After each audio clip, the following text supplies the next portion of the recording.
ਜੀ ਲਾਲ ਸਾਹਿਬ ਸਤਿ ਸ਼੍ਰੀ ਅਕਾਲ ਜੀ। ਸਤਿ ਸ਼੍ਰੀ ਅਕਾਲ ਗਿੱਲ ਸਾਹਿਬ। ਸਤਿ ਸ਼੍ਰੀ ਅਕਾਲ ਜੀ। ਵੀਕਐਂਡ ਤੋਂ ਬਾਅਦ ਇੱਕ ਦਿਨ ਦੇ ਵਿਰਾਮ ਤੋਂ ਬਾਅਦ ਅਸੀਂ ਸੋਮਵਾਰ ਵਾਲਾ ਦਿਨ ਅਸੀਂ ਇੱਕ ਵਾਰੀ ਫੇਰ ਹਾਜ਼ਰ ਹੋ ਚੁੱਕੇ ਹਾਂ, ਮੈਂ ਤੇ ਮੇਰੇ ਸਾਥੀ ਸੀਨੀਅਰ ਪੱਤਰਕਾਰ ਨਿਰੰਜਨ ਸਿੰਘ ਜੀ ਲਹਿਲ। ਸੋ ਦੋਸਤੋ, ਖੁਣ ਚਾਚਾ ਪ੍ਰੋਗਰਾਮ ਵਿੱਚ ਤੁਹਾਡਾ ਅਸੀਂ ਜੀ ਆਇਆਂ ਨੂੰ ਕਹਿੰਦੇ ਆ, ਹਾਰਦਿਕ ਅਭਿਨੰਦਨ ਕਰਦੇ ਹਾਂ ਔਰ ਸਾਡੇ ਵੱਲੋਂ ਪਿਆਰ ਭਰੀ ਸਤਿ ਸ਼੍ਰੀ ਅਕਾਲ। ਦੋਸਤੋ ਸਤਿ ਸ਼੍ਰੀ ਅਕਾਲ ਪ੍ਰਵਾਨ ਕਰਿਓ। ਅੱਜ ਕੁਝ ਐਂਟਰਟੇਨਮੈਂਟ ਦੀਆਂ ਗੱਲਾਂ ਵੀ ਕਰਾਂਗੇ, ਕੁਝ ਬਸਰਿਆਂ ਦੀਆਂ ਗੱਲਾਂ ਵੀ ਕਰਾਂਗੇ। ਦਰਅਸਲ ਤੁਹਾਨੂੰ ਪਤਾ ਕਿ ਸਾਵਨ ਦਾ ਮਹੀਨਾ ਹੈ, ਤੀਆਂ ਦੇ ਤਿਉਹਾਰ ਚੱਲ ਰਹੇ ਨੇ ਔਰ ਤੀਆਂ ਦੇ ਤਿਉਹਾਰ ਦੇ ਵਿੱਚ ਆਪਾਂ ਗੱਲਾਂ ਬਾਤਾਂ ਨਾ ਕਰੀਏ ਕਦੇ ਹੋ ਨਹੀਂ ਸਕਦਾ। ਅਸਲ ਤੀਆਂ ਦੀ ਗੱਲ ਮੈਂ ਹੀ ਕਰੂੰਗਾ, ਕੋਈ ਲਹਿਲ ਸਾਹਿਬ ਤੋਂ ਸਿਰਫ ਮੈਂ ਪੋਲੀਟੀਕਲੀ ਜਦੋਂ ਮੈਂ ਗੱਲ ਕਰੂੰਗਾ ਉਦੋਂ ਮੈਂ ਮਾਈਕ ਦੇਵਾਂਗਾ। ਸੋ ਆਪਾਂ ਦੋ ਥਾਂ ਦੀਆਂ ਤੀਆਂ ਦੀ ਗੱਲ ਕਰਦੇ ਹਾਂ। ਇੱਕ ਤਾਂ ਸਭ ਤੋਂ ਪਹਿਲਾਂ ਆਪਾਂ ਖਰੜ ਮੋਹਾਲੀ ਦੇ ਵਿੱਚ ਗ੍ਰੀਨ ਵੇ ਕਰਕੇ ਇੱਕ ਹੋਟਲ ਹੈ, ਬੜਾ ਅੱਛਾ ਹੋਟਲ ਹੈ, ਉਹਦੇ ਵਿੱਚ ਤੀਆਂ ਦਾ ਤਿਉਹਾਰ ਜਿਹੜਾ ਹੈਗਾ ਬਹੁਤ ਵਧੀਆ ਮਨਾਇਆ ਗਿਆ। ਕੰਫਰਟ ਹੋਮ ਵੱਲੋਂ ਇਸ ਤੀਆਂ ਦੇ ਤਿਉਹਾਰ ਨੂੰ ਆਯੋਜਨ ਕੀਤਾ ਗਿਆ ਔਰ ਤੀਆਂ ਦੇ ਤਿਉਹਾਰ ਦੇ ਵਿੱਚ ਜਿੱਥੇ ਵਨ ਕਿਊਟ ਬੱਚੇ ਕੱਢੇ ਗਏ, ਉੱਥੇ ਗਿੱਧੇ ਤੇ ਬੋਲੀਆਂ ਦੀ ਧੂਮ ਰਹੀ ਔਰ ਪੰਜਾਬਣ ਮੁਟਿਆਰਾਂ ਨੇ ਬਾਖੂਬੀ ਇਸ ਪ੍ਰੋਗਰਾਮ ਦਾ ਇੰਜੋਏ ਕੀਤਾ। ਮੈਂ ਖੁਦ ਇਸ ਪ੍ਰੋਗਰਾਮ ਦੇ ਵਿੱਚ ਗਿਆ ਸੀਗਾ ਔਰ ਮੁਟਿਆਰਾਂ ਨੇ ਕਿਹਾ ਕਿ ਪੰਜਾਬੀ ਸੱਭਿਆਚਾਰ ਹੈ ਜਿਹਨੂੰ ਸਾਂਭਣ ਦੀ ਬਹੁਤ ਲੋੜ ਹੈ ਔਰ ਪੰਜਾਬੀ ਸੱਭਿਆਚਾਰ ਤਾਂ ਹੀ ਸਾਂਭਿਆ ਜਾ ਸਕਦਾ ਜੇਕਰ ਅਸੀਂ ਪੰਜਾਬੀ ਸੱਭਿਆਚਾਰ ਨੂੰ ਜਿਉਂਦਾ ਰੱਖਾਂਗੇ ਔਰ ਤੀਆਂ ਦੇ ਤਿਉਹਾਰ ਮਨਾਵਾਂਗੇ। ਸੋ ਇਹ ਸੀ ਖਰੜ ਦੇ ਵਿੱਚ ਤੀਆਂ ਦਾ ਤਿਉਹਾਰ, ਜਿਹੜਾ ਕਿ ਖਾਸ ਤੌਰ 'ਤੇ ਕੰਫਰਟ ਹੋਮ ਵੱਲੋਂ ਆਯੋਜਨ ਕੀਤਾ ਗਿਆ, ਜਿਸ ਦੇ ਵਿੱਚ ਜਿੱਥੇ ਵੱਖ-ਵੱਖ ਸ਼ਖਸੀਅਤਾਂ ਸ਼ਾਮਲ ਹੋਈਆਂ, ਉੱਥੇ ਵੱਖ-ਵੱਖ ਵੰਨ ਸੁਵੰਨੇ ਮੁਕਾਬਲੇ ਵੀ ਕਰਵਾਏ ਗਏ। ਇਸ ਖਾਸ ਮੌਕੇ ਬਹੁਤ ਵਧੀਆ ਜਿਹਨੂੰ ਕਹਿ ਸਕਦੇ ਹਾਂ ਮੁਟਿਆਰਾਂ ਨੇ ਰੌਣਕਾਂ ਲਾਈਆਂ, ਸਾਰੀਆਂ ਸੱਜ ਧੱਜ ਕੇ ਇਸ ਪ੍ਰੋਗਰਾਮ ਦੇ ਵਿੱਚ ਆਈਆਂ ਹੋਈਆਂ ਸੀ। ਸੋ ਕੰਫਰਟ ਹੋਮ ਦੀ ਟੀਮ ਨੂੰ ਤੇ ਸਾਰੇ ਪ੍ਰਬੰਧਕਾਂ ਨੂੰ ਇਸ ਤੀਆਂ ਦੇ ਤਿਉਹਾਰ ਦੀਆਂ ਲੱਖ ਲੱਖ ਮੁਬਾਰਕਾਂ।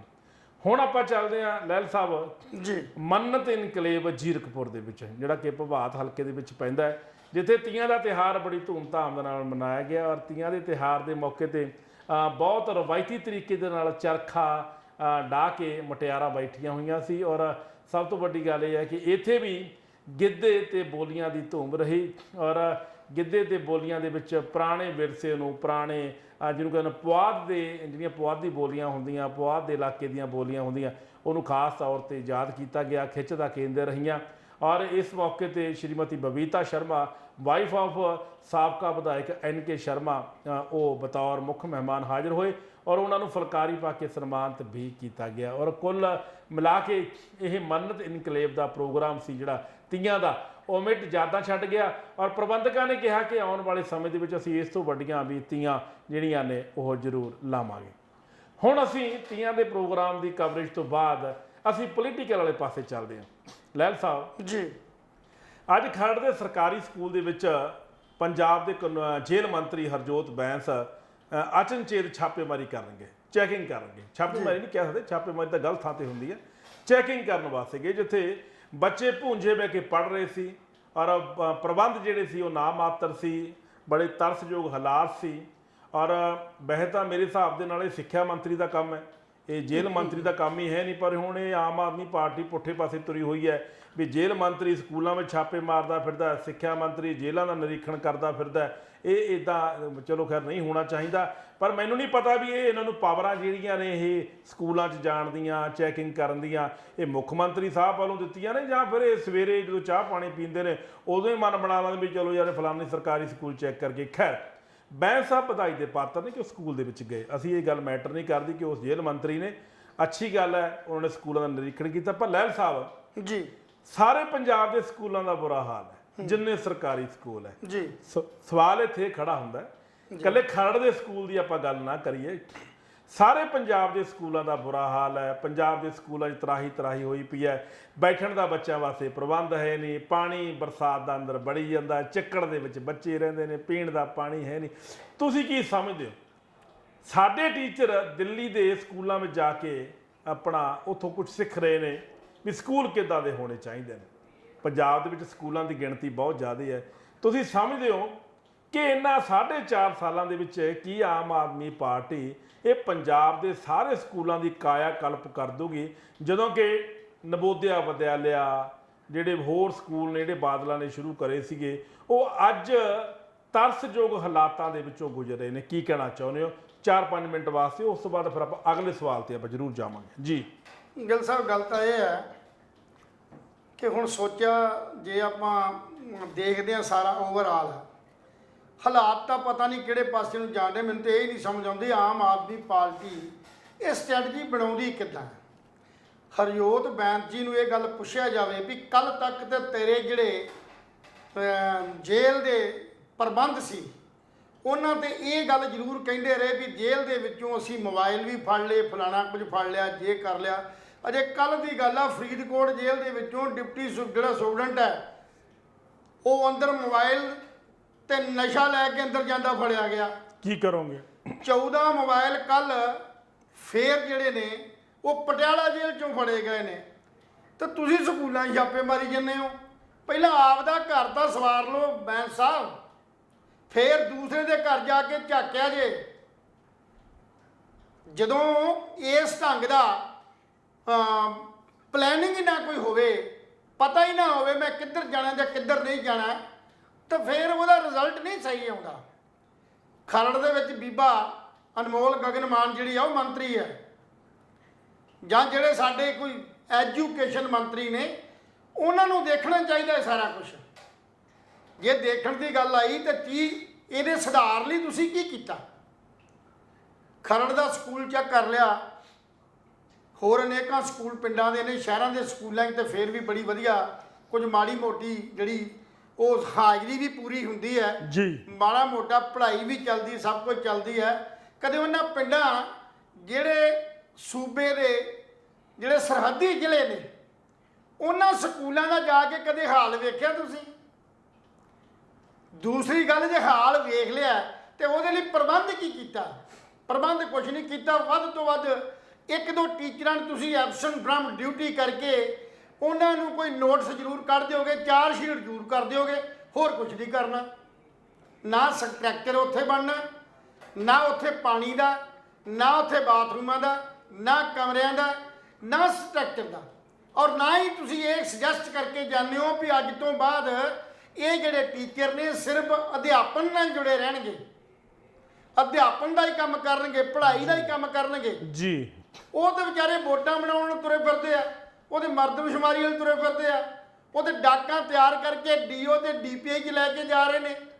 ਸਕੂਲਾਂ 'ਚ ਕਲੈਰੀਕਲ ਕਾਮੇ ਜਿਹੜੇ ਉਹ ਹੈ ਨਹੀਂ, ਕੰਪਿਊਟਰ ਵਾਲੀਆਂ ਕੰਪਿਊਟਰ ਦੀਆਂ ਐਜੂਕੇਸ਼ਨ ਕਲਾਸਾਂ ਹੀ ਨਹੀਂ ਲੈਂਦੀਆਂ। ਇਹ ਕਿਸ ਢੰਗ ਨਾਲ ਤੁਸੀਂ ਇਨਵੈਸਟੀਗੇਟ ਕਰੋਗੇ? ਮੈਨੂੰ ਤਾਂ ਇਹ ਸਮਝ ਨਹੀਂ ਆਈ। ਠੀਕ ਹੈ, ਤੁਹਾਡਾ ਕਾਰਜ ਹੋ ਸਕਦਾ ਵੀ ਅਸੀਂ ਪ੍ਰਬੰਧ ਨੂੰ ਦੇਖਣਾ, ਪਰ ਇੱਕ ਦਿਨ ਛਾਪਾ ਮਾਰਨ ਨਾਲ ਸਾਰਾ ਸਿਸਟਮ ਤਾਂ ਨਹੀਂ ਸੁਧਰ ਜੂਗਾ। ਪਰ ਲਹਿਲ ਸਾਹਿਬ, ਬਹੁਤ ਵਧੀਆ ਗੱਲ ਹੈ, ਕਿਤੋਂ ਨਾ ਕਿਤੋਂ ਸ਼ੁਰੂਆਤ ਤਾਂ ਕਰਨੀ ਅਸੀਂ ਪੈਣੀ ਕਹਿੰਦੇ ਹੈ ਆ ਨਾ। ਵੀ ਬਹੁਤ ਵਧੀਆ ਹੈ, ਪਰ ਸਵਾਲ ਇਹ ਹੈਗਾ ਵੀ ਪਹਿਲਾਂ ਆਪਾਂ ਸਿਸਟਮ ਤੇ ਸੁਧਾਰ ਲਈਏ। ਕੱਲ ਤੱਕ ਅੱਜ ਦੀ ਜਿਹੜੀ ਗੱਲ ਕਰਦਾ, ਕੱਲ ਸੰਗਰੂਰ ਦੇ ਵਿੱਚ ਟੀਚਰਾਂ ਨੇ ਮੁੱਖ ਮੰਤਰੀ ਕੋਠੀ ਦੇ ਮੂਹਰੇ ਫਿਰ ਦੁਬਾਰਾ ਸਾਰੇ ਪੰਜਾਬ ਦੇ ਅਧਿਆਪਕਾਂ ਨੇ ਪ੍ਰਦਰਸ਼ਨ ਕੀਤਾ।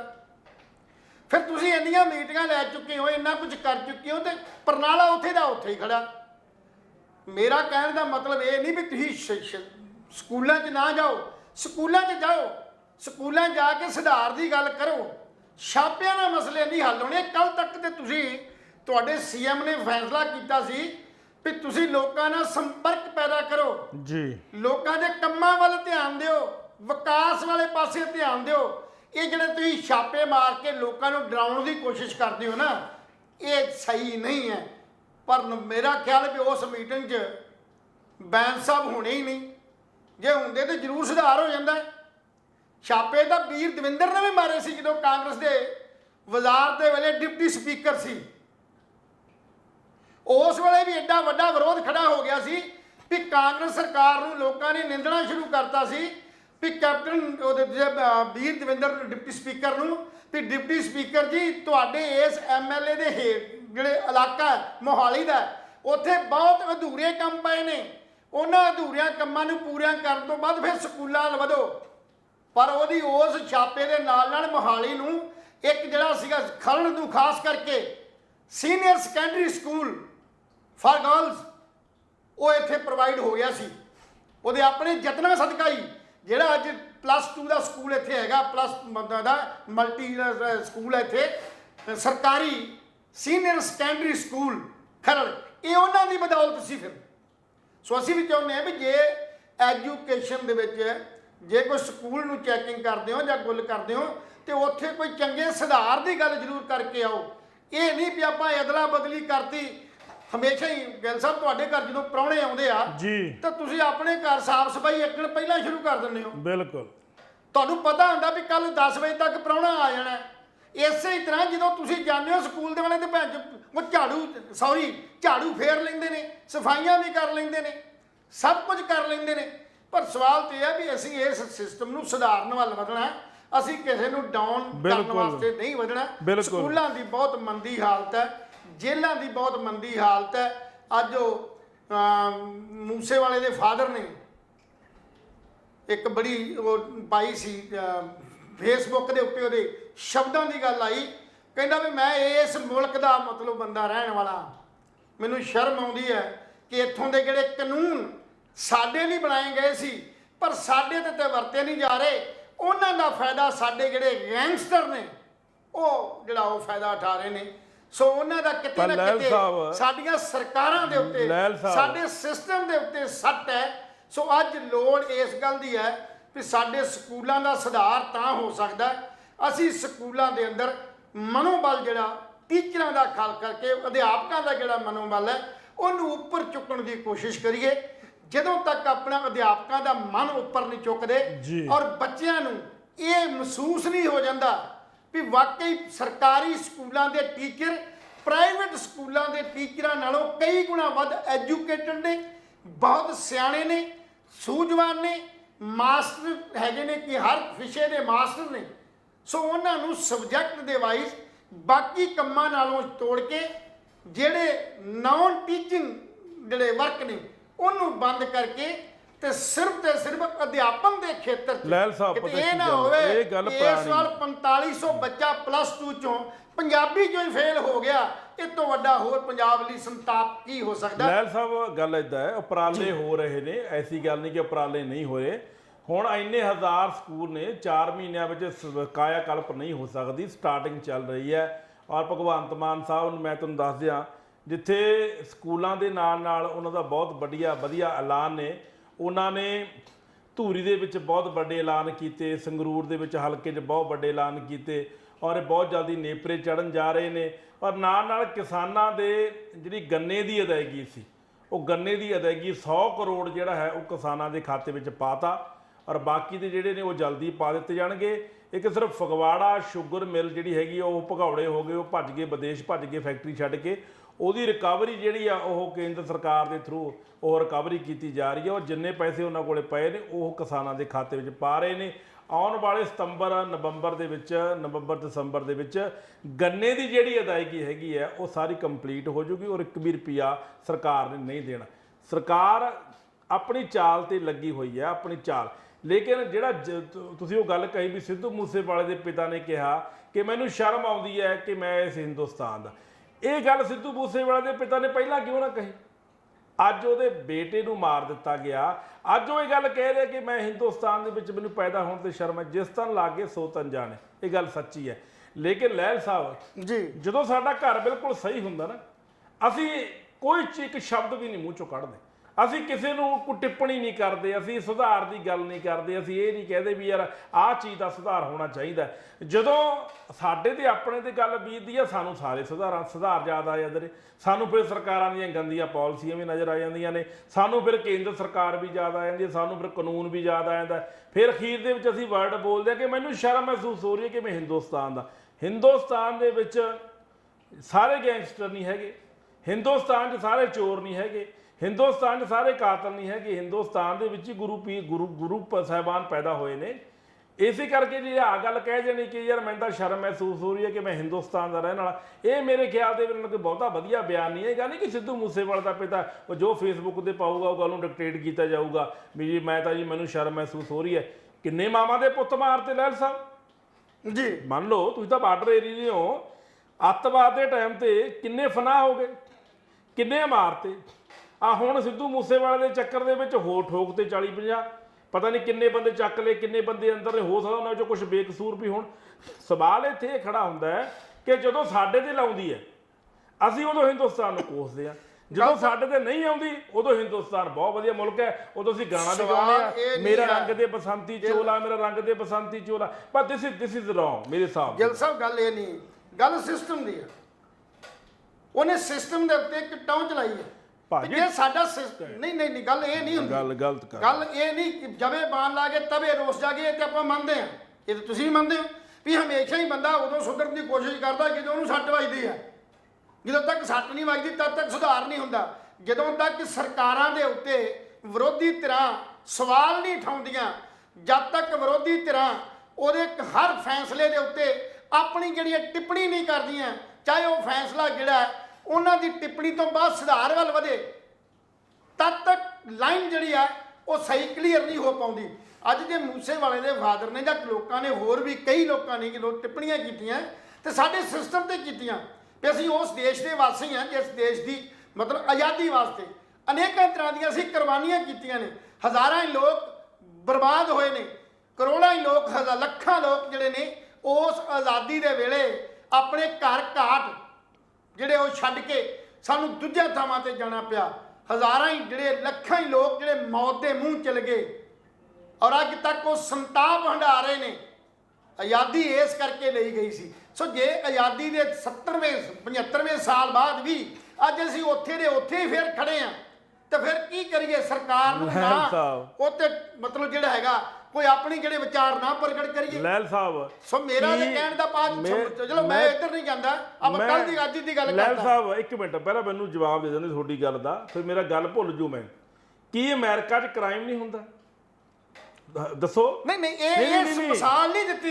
ਕੀ ਕੈਨੇਡਾ, ਤੁਹਾਡੀ ਮਿਸਾਲ ਗਲਤ ਹੈ। ਕੈਨੇਡਾ ਤੇ ਕੀ ਹੁੰਦਾ? ਕੈਨੇਡਾ ਦੀ ਤੁਸੀਂ ਕ੍ਰਾਈਮ ਦੀ ਦੇ ਰਹੇ ਹੋ। ਕੈਨੇਡਾ ਦਾ ਤੇ ਪੰਜਾਬ ਦਾ, ਹਿੰਦੁਸਤਾਨ ਦਾ ਮੁਕਾਬਲਾ ਕੀ ਕਰੋਗੇ ਤੁਸੀਂ? ਅਮਰੀਕਾ ਦਾ ਕੀ ਮੁਕਾਬਲਾ? ਉੱਥੋਂ ਦੇ ਲੋਕਾਂ ਦਾ ਜੀਵਨ ਪੱਧਰ ਨਹੀਂ। ਹੁਣ ਸਿੱਧੂ ਮੂਸੇਵਾਲੇ ਦੇ ਪਿਤਾ ਜੀ ਤਾਂ ਫਿਰ ਇਹ ਕਹਿ ਰਹੇ ਨੇ ਵੀ ਸਾਰਾ ਪੰਜਾਬ ਗਿੱਲ ਸਾਹਿਬ ਜੀਵਨ ਪੱਧਰ ਵੇਖੋ, ਸਾਡੇ ਜੀਵਨ ਗੱਲ ਤਾਂ ਇੱਥੇ ਹੀ ਖੜੀ ਹੈ ਵੀ ਸਾਡਾ ਜੀਵਨ ਪੱਧਰ ਕਿੱਥੇ ਖੜਾ। ਅਸੀਂ ਹਿੰਦੁਸਤਾਨੀਏ ਉਹਨਾਂ ਅਮਰੀਕਾ ਤੇ ਕੈਨੇਡਾ ਤੋਂ ਪਹਿਲਾਂ ਦੇ ਮਤਲਬ ਜਿਹੜੇ ਨੇ ਉਹ ਇਸ ਧਰਤੀ ਤੇ ਆ। ਇਹ ਸਭ ਤੋਂ ਪਹਿਲਾਂ ਦੀ ਜਿਹੜੀ ਭਾਰਤ ਦੀ ਜਿਹੜੀ ਜੇ ਪਿੱਛੇ ਤੋਂ ਚੱਲਦੇ ਆ, ਇਤਿਹਾਸ ਦੀ ਗੱਲ ਕਰਦੇ ਆ ਤੇ ਹਜ਼ਾਰਾਂ ਹੀ ਸਾਲ ਪਹਿਲਾਂ ਤੋਂ ਭਾਰਤ ਇਸ ਧਰਤੀ ਤੇ ਆ। ਭਾਰਤ ਨੂੰ ਲੁੱਟਣ ਵਾਸਤੇ ਗਜਨੀ ਵਰਗੇ ਮਤਲਬ ਬਹੁਤ ਜਿਹੜੇ ਜਰਵਾਣੇ, ਬਹੁਤ ਮੁਗਲ ਬਾਦਸ਼ਾਹ ਜਿਹੜੇ ਇੱਥੇ ਲੁੱਟਦੇ ਰਹੇ ਨੇ। ਇਹ ਸੋਨੇ ਦੀ ਚਿੜੀ ਸੀ ਜਿਹਨੂੰ ਨੋਚ ਕੇ ਖਤਮ ਕਰ ਦਿੱਤਾ। ਠੀਕ ਹੈ, ਉੱਥੋਂ ਦੇ ਕਾਨੂੰਨਾਂ 'ਚ ਫਰਕ ਹੀ ਹੈ। ਅਗਰ ਉੱਥੇ ਕੋਈ ਗੈਂਗਸਟਰ ਇਸ ਢੰਗ ਦੀਆਂ ਕਾਰਵਾਈ ਕਰਦੀਆਂ ਤਾਂ ਉਹਦੇ ਖਿਲਾਫ ਉਸੇ ਵੇਲੇ ਕਾਨੂੰਨ ਹੈ, ਪਰ ਇੱਥੇ ਕਾਨੂੰਨ ਦੀ ਪ੍ਰਕਿਰਿਆ ਬਹੁਤ ਲੰਮੀ ਆ। ਸਿਸਟਮ 'ਚ ਫਰਕ ਹੈ, ਸਾਡੇ ਰਹਿਣ ਸਹਿਣ 'ਚ ਫਰਕ ਹੈ, ਸਾਡੇ ਕੰਮ ਧੰਦੇ 'ਚ ਫਰਕ ਹੈ। ਸਾਡੇ ਲੋਕਾਂ ਦਾ ਕਲਚਰ ਖਤਮ ਹੁੰਦਾ ਜਾ ਰਿਹਾ ਕੰਮ ਪ੍ਰਤੀ, ਉਹਨਾਂ ਦਾ ਕਲਚਰ ਜਿਹੜਾ ਵੱਧਦਾ ਜਾ ਰਿਹਾ ਉਹ ਕੰਮ ਪ੍ਰਤੀ ਸਿਆਣੇ ਨੇ। ਬਹੁਤ ਵੱਡਾ ਅੰਤਰ ਹੈ ਸਾਡਾ, ਤੇ ਉਹ ਅੰਤਰ ਨੂੰ ਖਤਮ ਕਰਨ ਵਾਸਤੇ ਸਾਨੂੰ ਸਭ ਤੋਂ ਪਹਿਲਾਂ ਐਜੂਕੇਟ ਹੋਣਾ ਪਊਗਾ, ਸਿਸਟਮ ਨੂੰ ਸੁਧਾਰਨਾ ਪਊਗਾ, ਸਿਸਟਮ 'ਚ ਬਦਲਾਅ ਲਿਆਉਣਾ ਪਊਗਾ। ਬਦਲੀਆਂ ਨਾਲ ਨਹੀਂ, ਜਾਂ ਕਿਸੇ ਨੂੰ ਇੱਧਰੋਂ ਬਦਲ ਕੇ ਉੱਧਰ ਲਾਤਾ ਤੇ ਉੱਧਰੋਂ ਬਦਲ ਕੇ ਉੱਧਰ ਆਤਾ। ਮਾਨਸਿਕ ਤੌਰ ਦੇ ਉੱਤੇ ਭਗਤ ਸਿੰਘ ਹੋਣਾ ਨੇ ਜਿਹੜੀ ਆਜ਼ਾਦੀ ਦੀ ਗੱਲ ਕੀਤੀ ਸੀ ਨਾ, ਉਹਨਾਂ ਸਮਾਜਵਾਦ ਦੀ ਗੱਲ ਕੀਤੀ ਸੀ, ਸਮਾਜਵਾਦ ਤਬਦੀਲੀ ਵੱਲ। ਉਹਨਾਂ ਕਿਤੇ ਇਦਾਂ ਦਾ ਥੋੜਾ ਸੋਚਿਆ ਸੀ ਵੀ ਇੱਕ ਅੰਗਰੇਜ਼ ਗਏ ਦੂਜੇ ਅੰਗਰੇਜ਼ਾਂ ਦੇ ਹੱਥ ਫੜਾ ਦਿਓ। ਸਿਸਟਮ ਤੇ ਉਹ ਰਿਹਾ। ਅੱਜ ਤੱਕ ਵੀ 1860 ਵਾਲੇ ਜਿਹੜੇ ਕਾਨੂੰਨ ਨੇ ਜਾਂ 1947 ਤੋਂ ਪਹਿਲਾਂ ਵਾਲੇ ਜਿਹੜੇ ਬ੍ਰਿਟਿਸ਼ ਗਵਰਨਮੈਂਟ ਦੇ ਕਾਨੂੰਨ ਨੇ ਅੱਜ ਵੀ ਭਾਰਤ 'ਚ ਲਾਗੂ ਨੇ। ਅਸੀਂ ਤਾਂ ਉੱਥੇ ਦੇ ਉੱਥੇ ਖੜੇ ਆ। ਸਿਰਫ ਸਟੇਟ ਬਦਲੀ ਹੈ, ਰਾਜ ਬਦਲਿਆ, ਸਿਰਫ ਚਿਹਰੇ ਬਦਲੇ ਨੇ, ਸਿਸਟਮ ਉਸੇ ਤਰ੍ਹਾਂ ਹੀ ਚੱਲ ਰਿਹਾ। ਸੋ ਉਸ ਸਿਸਟਮ ਦੀ ਤਬਦੀਲੀ ਵਾਸਤੇ ਇਹ ਜਿਹੜੀਆਂ ਆਜ਼ਾਦੀ ਦੀ ਗੱਲ ਕੀਤੀ ਗਈ ਸੀ। ਸੋ ਇਸ ਕਰਕੇ ਇਸ ਆਜ਼ਾਦ ਮੁਲਕ ਦੇ ਵਿੱਚ ਅਗਰ ਕਿਸੇ ਦਾ ਦਮ ਇਸ ਕਰਕੇ ਗੱਲ ਹੈ ਵੀ ਇੱਥੋਂ ਦਾ ਸਿਸਟਮ ਗਲਤ ਹੈ, ਤੇ ਉਸ ਸਿਸਟਮ ਨੂੰ ਸੁਧਾਰਨ ਵੱਲ ਸਾਨੂੰ ਸਭਨਾਂ ਨੂੰ ਜਿਹੜਾ ਐਜੂਕੇਟ ਹੋ ਕੇ ਹੀ, ਮਾਨਸਿਕ ਤੌਰ ਤੇ ਤਿਆਰ ਹੋ ਕੇ ਹੀ ਬਦਲਿਆ ਜਾ ਸਕਦਾ। ਕੱਲ ਮੈਂ ਤੁਸੀਂ ਬੈਂਸ ਸਾਹਿਬ ਦੀ ਗੱਲ ਕੀਤੀ, ਹਰਜੋਤ ਜੀ ਖਰੜ ਦੇ ਵਿੱਚੋਂ ਆਖਰ ਤੇ ਉਹ ਗੱਡੀ ਰਾਹੀਂ ਆਏ ਨੇ। ਮੈਂ ਭੁੱਲਿਓ ਨਾ, ਮੈਂ ਇੱਕ ਗੱਲ ਲਾਸਟ ਹੀ ਕਰਨ ਲੱਗਾ। ਉਹ ਜਦੋਂ ਸਕੂਲ ਦੀ ਚੈਕਿੰਗ ਕਰਨ ਆਏ ਤਾਂ ਗੱਡੀਆਂ ਦੇ ਰਾਹੀਂ ਆਏ ਹੋਣਗੇ। ਬਿਲਕੁਲ। ਤੁਸੀਂ ਵੀ ਬੱਸ ਸਟੈਂਡ ਤੋਂ ਇੱਧਰ ਗੱਡੀ ਦੇ ਰਾਹੀਂ ਦਫ਼ਤਰ ਆਉਂਦੇ ਹੋਵੋਗੇ, ਤੇ ਇਸ ਰਸਤੇ ਦੇ ਉੱਤੇ ਘੱਟੋ ਘੱਟ 100 ਗਾਂ ਜਿਹੜੀ ਹੈ, ਮੈਂ ਕਈ ਵਾਰ ਪ੍ਰਸ਼ਾਸਨ ਨੂੰ ਸਵਾਲ ਕਰ ਚੁੱਕਾ ਵੀ ਗਊਸ਼ਾਲਾ ਵਾਸਤੇ ਸਰਕਾਰ ਨੂੰ ਵੀ ਕਿਹਾ, ਇਹਨਾਂ ਨੇ ਵੀ ਦੇਖਿਆ ਹੋਊਗਾ, ਪਰ ਗੱਡੀ ਪਰੇ ਨੂੰ ਘੁਮਾ ਕੇ ਲੰਘ ਗਏ ਹੋਣਗੇ। ਜੇ ਸੁਧਾਰ ਦੀ ਗੱਲ ਕਰਦੇ ਹੋ ਤੁਸੀਂ, ਵੀ ਸਕੂਲਾਂ ਦੇ ਸੁਧਾਰ ਦੀ ਗੱਲ ਕਰਦੇ ਹੋ, ਤੇ ਸੜਕ ਤੇ ਜਾਂਦੇ ਜਾਂਦੇ ਵੀ ਤੁਸੀਂ ਵੇਖ ਸਕਦੇ ਹੋ ਵੀ ਕਿਹੜੀਆਂ ਕਮੀਆਂ ਪੇਸ਼ੀਆਂ ਸਾਡੇ ਕੋਲ ਰਹਿ ਗਈਆਂ ਨੇ, ਜਿਨ੍ਹਾਂ ਨੂੰ ਅਸੀਂ ਇੱਕ ਜੇਲ੍ਹ ਮੰਤਰੀ ਸਕੂਲ ਮੰਤਰੀ ਨੂੰ ਚੈੱਕ ਕਰਦਾ, ਜਾਂ ਇੱਕ ਪਸ਼ੂ ਪਾਲਣ ਮੰਤਰੀ ਜਿਹੜਾ ਹੈ ਉਹ ਕਾਨੂੰਨ ਵਿਵਸਥਾ ਦੇ ਜਾ ਕੇ ਉਦਘਾਟਨ ਕਰਦਾ ਹੈ, ਤੇ ਇਹ ਤੋਂ ਵੱਡਾ ਹੋਰ ਕੀ ਕਾਢ ਹੋ ਸਕਦੀ ਹੈ।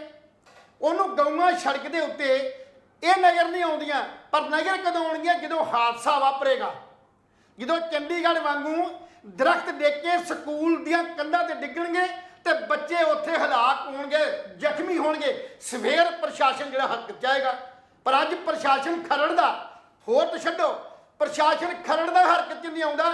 ਉੱਥੇ ਸਵੇਰੇ 7 ਵਜੇ ਤੋਂ ਲੈ ਕੇ 9 ਵਜੇ ਤੱਕ ਗਊਆਂ ਦਾ ਹੜ੍ਹ ਆਇਆ ਹੁੰਦਾ, ਔਰ ਲੋਕ ਪਤਾ ਨਹੀਂ ਕਿਵੇਂ ਆਪਣੀ ਜਾਨ ਬਚਾ ਰਹੇ ਨੇ।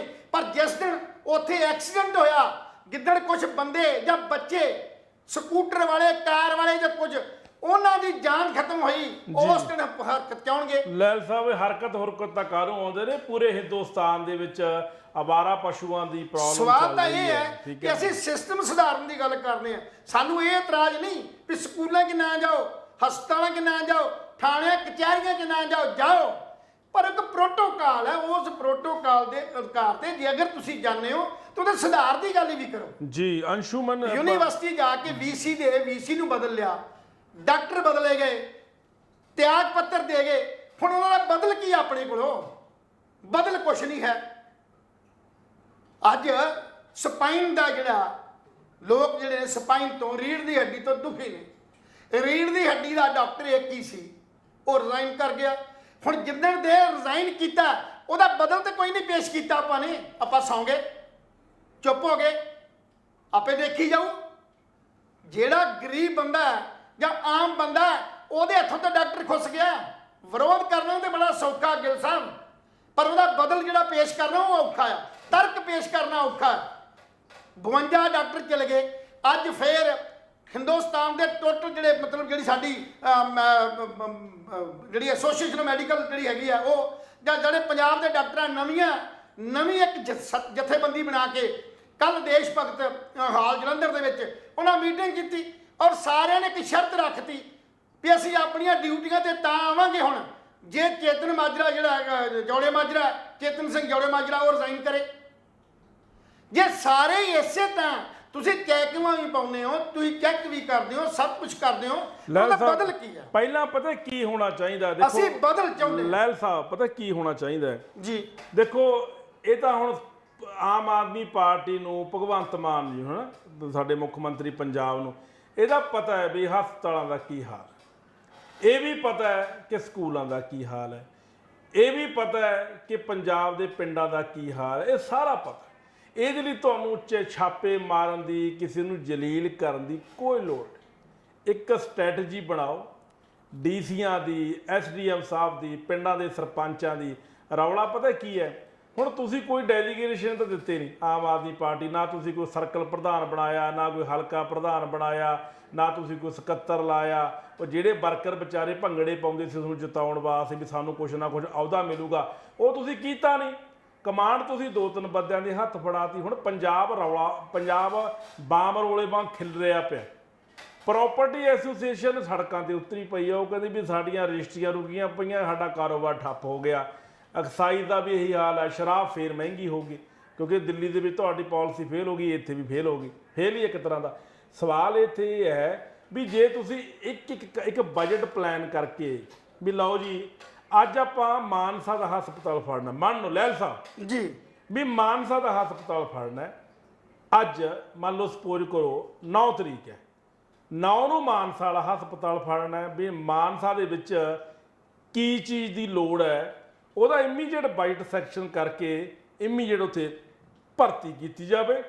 ਇਮੀਡੀਏਟ ਉਹਦੀਆਂ ਅਪੁਆਇੰਟਮੈਂਟਾਂ, ਦਵਾਈਆਂ, ਮਸ਼ੀਨਾਂ 5 ਕਰੋੜ ਲੱਗ ਜੂ, 10 ਕਰੋੜ ਲੱਗ ਜੂ। ਲਓ ਜੀ ਮਾਨਸਾ ਵਾਲਾ ਕੰਮ ਹੋ ਗਿਆ, ਸਤਿ ਸ੍ਰੀ ਅਕਾਲ। ਉਦੋਂ ਮਗਰੋਂ ਆਪਾਂ ਚੱਲੀਏ ਜੀ ਬਠਿੰਡੇ ਵਾਲੇ ਪਾਸੇ। ਬਠਿੰਡਾ ਕਰਤਾ, ਕਿੰਨੇ ਜ਼ਿਲ੍ਹੇ ਨੇ? ਪਹਿਲਾਂ ਜ਼ਿਲ੍ਹਿਆਂ ਦੇ ਜਿਹੜੇ ਵੱਡੇ ਹਸਪਤਾਲ ਨੇ ਲੈਲ ਸਾਹਿਬ ਜੀ, ਸਿਵਲ ਹਸਪਤਾਲ, ਬਿਲਕੁਲ, ਜਿੱਥੇ ਆਪਾਂ ਸਾਡਾ ਇਲਾਜ ਹੁੰਦਾ, ਪ੍ਰੋਪਰ ਪੇਸ਼ੈਂਟ ਆਉਂਦਾ, ਪਹਿਲਾਂ ਤਾਂ ਸਾਰੇ ਜ਼ਿਲ੍ਹਿਆਂ ਦੇ ਜਿਹੜੇ ਸਿਵਲ ਹਸਪਤਾਲ ਨੇ ਉਹਦੀ ਕੰਪਲੀਟ ਕਾਇਆ ਕਲਪ ਕਰ ਦਿਓ, ਉਹਦੀ ਵਧੀਆ ਇਮਾਰਤਾਂ ਬਣਾ ਦਿਓ। ਇੱਕ ਇਮਾਰਤ ਬਣਨ ਨੂੰ 5-4 ਮਹੀਨੇ ਲੱਗਦੇ ਨੇ ਜੇ ਤੁਸੀਂ ਰਾਤੋਂ ਰਾਤ ਬਣਾਉਣੀ ਹੈ। ਇਹੋ ਜਿਹੀ ਗੱਲ ਨਹੀਂ, ਜਦੋਂ ਡੇਰਾ ਸੱਚੇ ਸੌਦੇ ਵਾਲਾ ਸਾਸੇ ਵਾਲਾ ਰਾਤੋਂ ਰਾਤ ਕਿਲਾ ਖੜਾ ਕਰ ਸਕਦਾ ਹੈ ਲੱਖਾਂ ਮਜ਼ਦੂਰ ਲਾ ਕੇ, ਤਾਂ ਪੰਜਾਬ ਸਰਕਾਰ ਕਿਉਂ ਨਹੀਂ ਕਰ ਸਕਦੀ? ਕਰ ਸਕਦੀ ਹੈ। ਜਦੋਂ ਜ਼ਿਲ੍ਹਿਆਂ ਦੇ ਸਿਵਲ ਹਸਪਤਾਲ ਸੁਧਰ ਗਏ, ਬਿਲਡਿੰਗਾਂ ਬਣ ਗਈਆਂ 6-6 ਮਹੀਨੇ ਲਾ ਕੇ, ਵਧੀਆ ਇਲਾਜ ਹੋਣ ਲੱਗ ਗਏ, ਮਸ਼ੀਨਾਂ ਡਾਕਟਰਾਂ ਦੀ ਭਰਮਾਰ ਹੋ ਗਈ, ਸਟਾਫ ਪੂਰਾ ਹੋ ਗਿਆ, ਫਿਰ ਆ ਜਾਓ ਪਿੰਡਾਂ ਦੀਆਂ ਡਿਸਪੈਂਸਰੀਆਂ ਵੱਲ, ਜਿਹੜੀਆਂ ਸਰਕਾਰੀ ਡਿਸਪੈਂਸਰੀਆਂ ਨੇ। ਕਿੰਨੀਆਂ ਡਿਸਪੈਂਸਰੀਆਂ ਨੇ? ਜ਼ਿਲ੍ਹਿਆਂ ਦੇ ਹਿਸਾਬ ਨਾਲ ਡਿਸਪੈਂਸਰੀਆਂ ਨੇ।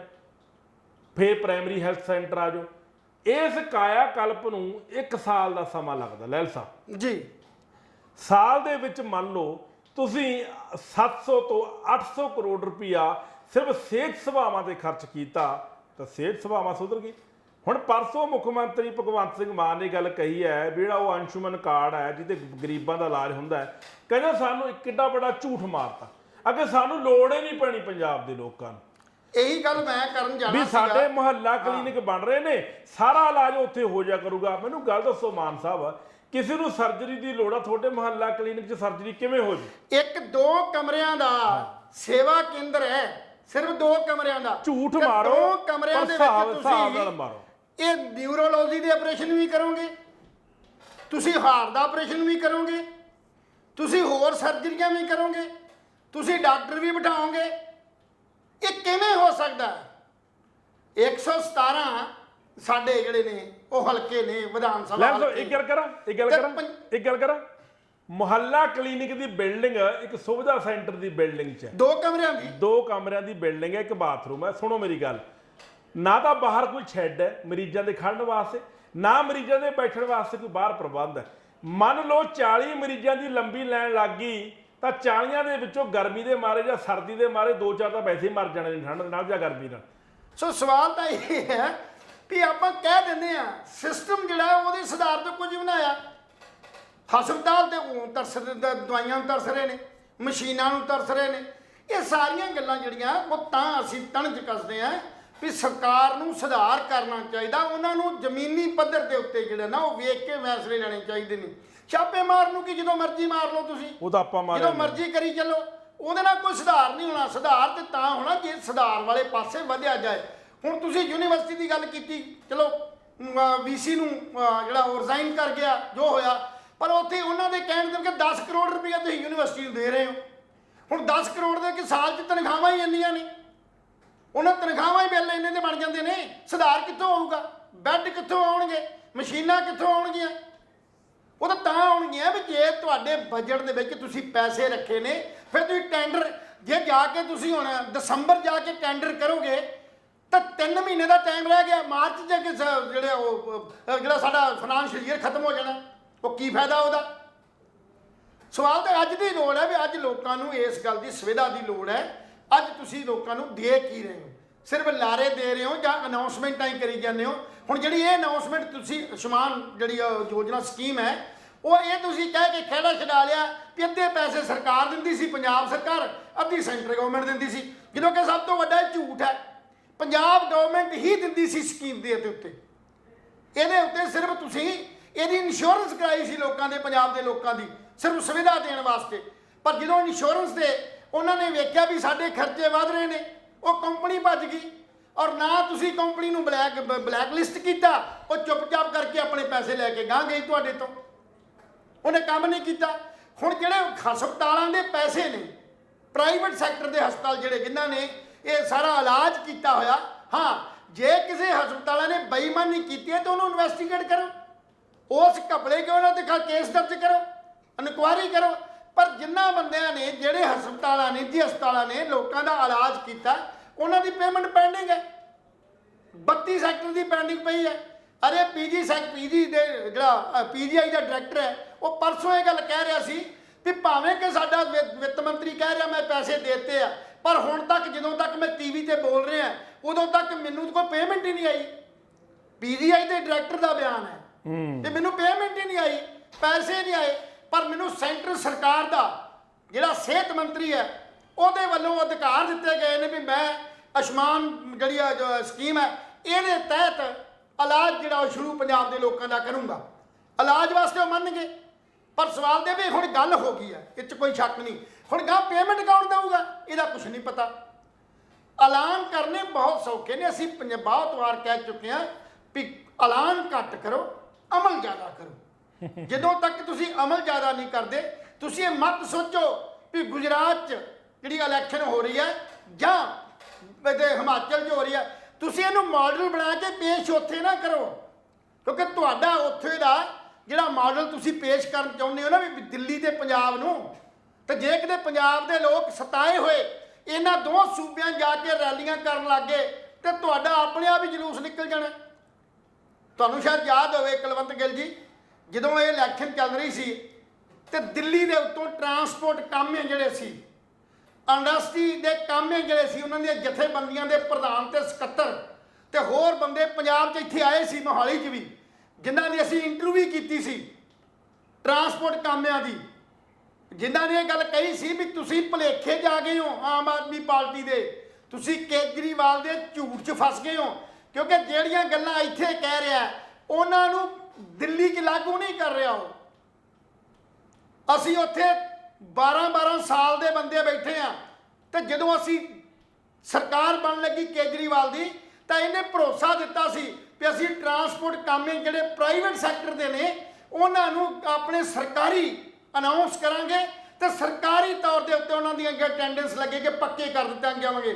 ਪਰ ਅੱਜ ਤੱਕ ਕਹਿੰਦੇ ਵੀ 4.5 ਸਾਲ ਹੋਣ ਤੋਂ ਬਾਅਦ ਸਾਨੂੰ ਤਨਖਾਹਾਂ ਹੀ ਨਹੀਂ ਮਿਲਦੀਆਂ। ਅਸੀਂ ਜਦੋਂ ਕੰਮ ਤੇ ਆਉਂਦੇ ਆ ਤਾਂ ਸਾਨੂੰ ਸਾਡੇ ਜਿਹੜੇ ਡੀਪੂ ਵਾਲੇ, ਸਾਡਾ ਡੀਪੂ ਮੈਨੇਜਰ ਉਹ ਖਿਲਾਰ ਛੱਡਦਾ, ਜੇ ਜ਼ਰੂਰਤ ਆ ਤਾਂ ਸਾਨੂੰ ਬੱਸ ਫੜਾ ਦੇਗਾ, ਨਹੀਂ ਤੇ ਘਰ ਨੂੰ ਤੁਰ ਪਾਂਗੇ। ਉਸ ਦਿਨ ਦੀ ਦਿਹਾੜੀ ਮਿਲਣੀ ਆ, ਸਿਰੇ ਮੁੜ ਕੇ ਨਹੀਂ ਕੁਝ ਮਿਲਣੀ। ਇਹੀ ਗੱਲ ਇੰਡਸਟਰੀ ਵਾਲੇ ਕਰਦੇ ਸੀ।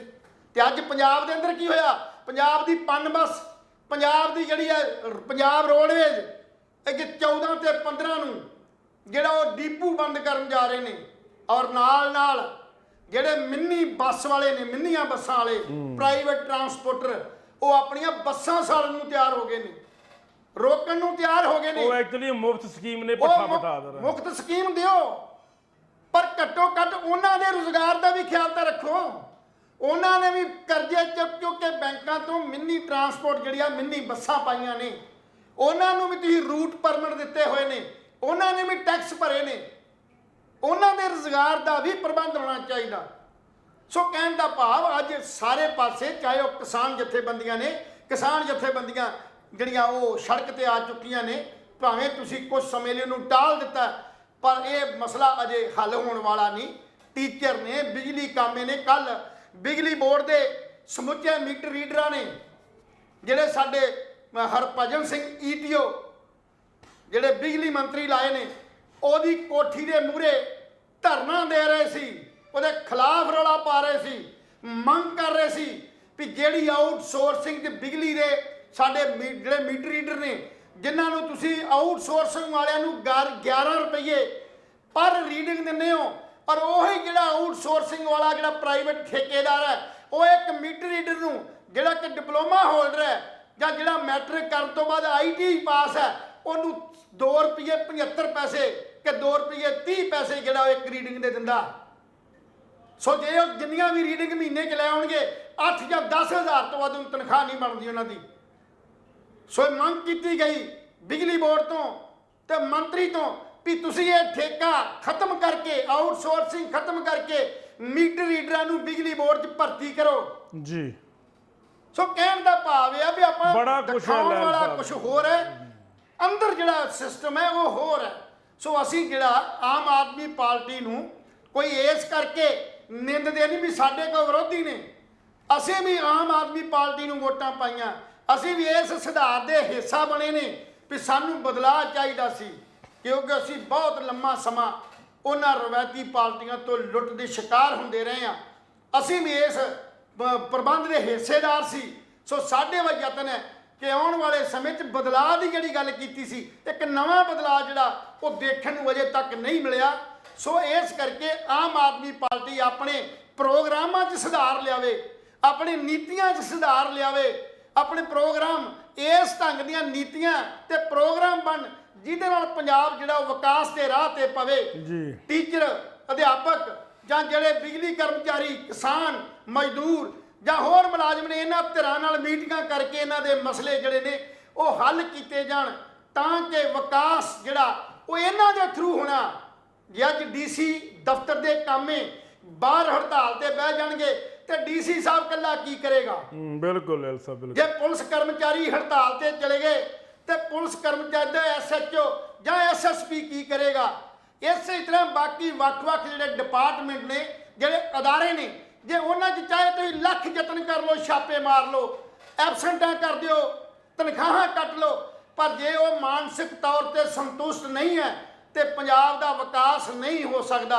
ਸੋ ਚੰਗਾ ਹੋਵੇ ਲੋਕਾਂ ਨੂੰ ਆਪਣੇ ਭਰੋਸੇ 'ਚ ਲੈ ਕੇ, ਮੁਲਾਜ਼ਮਾਂ, ਕਿਸਾਨਾਂ ਨੂੰ, ਇਹਨਾਂ ਸਾਰਿਆਂ ਨੂੰ ਭਰੋਸੇ 'ਚ ਲੈ ਕੇ ਪੰਜਾਬ ਦੇ ਵਿਕਾਸ ਵੱਲ ਵਧਣ ਦੀ ਕੋਸ਼ਿਸ਼ ਕਰੋ। ਅਜੇ ਤੱਕ ਬੇਰੁਜ਼ਗਾਰੀ ਦੇ ਮਸਲੇ ਤੇ ਜਾਂ ਇੰਡਸਟਰੀ ਪੰਜਾਬ 'ਚ ਲੱਗੇ, ਪੰਜਾਬ ਵਾਲੇ ਪਾਸੇ ਆਏ, ਅਜੇ ਤੱਕ ਇਹੋ ਜਿਹਾ ਕੋਈ ਵੀ ਸੁਧਾਰ ਦਾ ਜਿਹੜੀ ਸ਼ੁਰੂਆਤ ਹੈ ਉਹ ਆਮ ਆਦਮੀ ਪਾਰਟੀ ਵੱਲੋਂ ਨਹੀਂ ਕੀਤੀ ਗਈ, ਜਿਹੜੀ ਕਿ ਮੰਗ ਕਰਦੀ ਹੈ ਕਿ ਪੰਜਾਬ 'ਚ ਇੰਡਸਟਰੀ ਨੂੰ ਲਿਆਉਣ ਲਈ ਹੁਣ ਤੱਕ ਕੀ ਉਪਰਾਲੇ ਕੀਤੇ ਗਏ ਨੇ, ਕਿਸ ਤਰ੍ਹਾਂ ਦੇ ਉਪਰਾਲੇ ਹੋ ਰਹੇ ਨੇ ਜਾਂ ਕਿਵੇਂ ਕੀਤਾ ਜਾਏਗਾ। ਸੋ ਇਹ ਗੱਲਾਂ ਸਾਰੀਆਂ ਜਿਹੜੀਆਂ ਨੇ ਇਹ ਲੋਕ ਆਪਣੀ ਆਮ ਆਦਮੀ ਪਾਰਟੀ ਦੀ ਸਰਕਾਰ ਤੋਂ ਜ਼ਰੂਰ ਪੁੱਛਦੀ ਹੈ।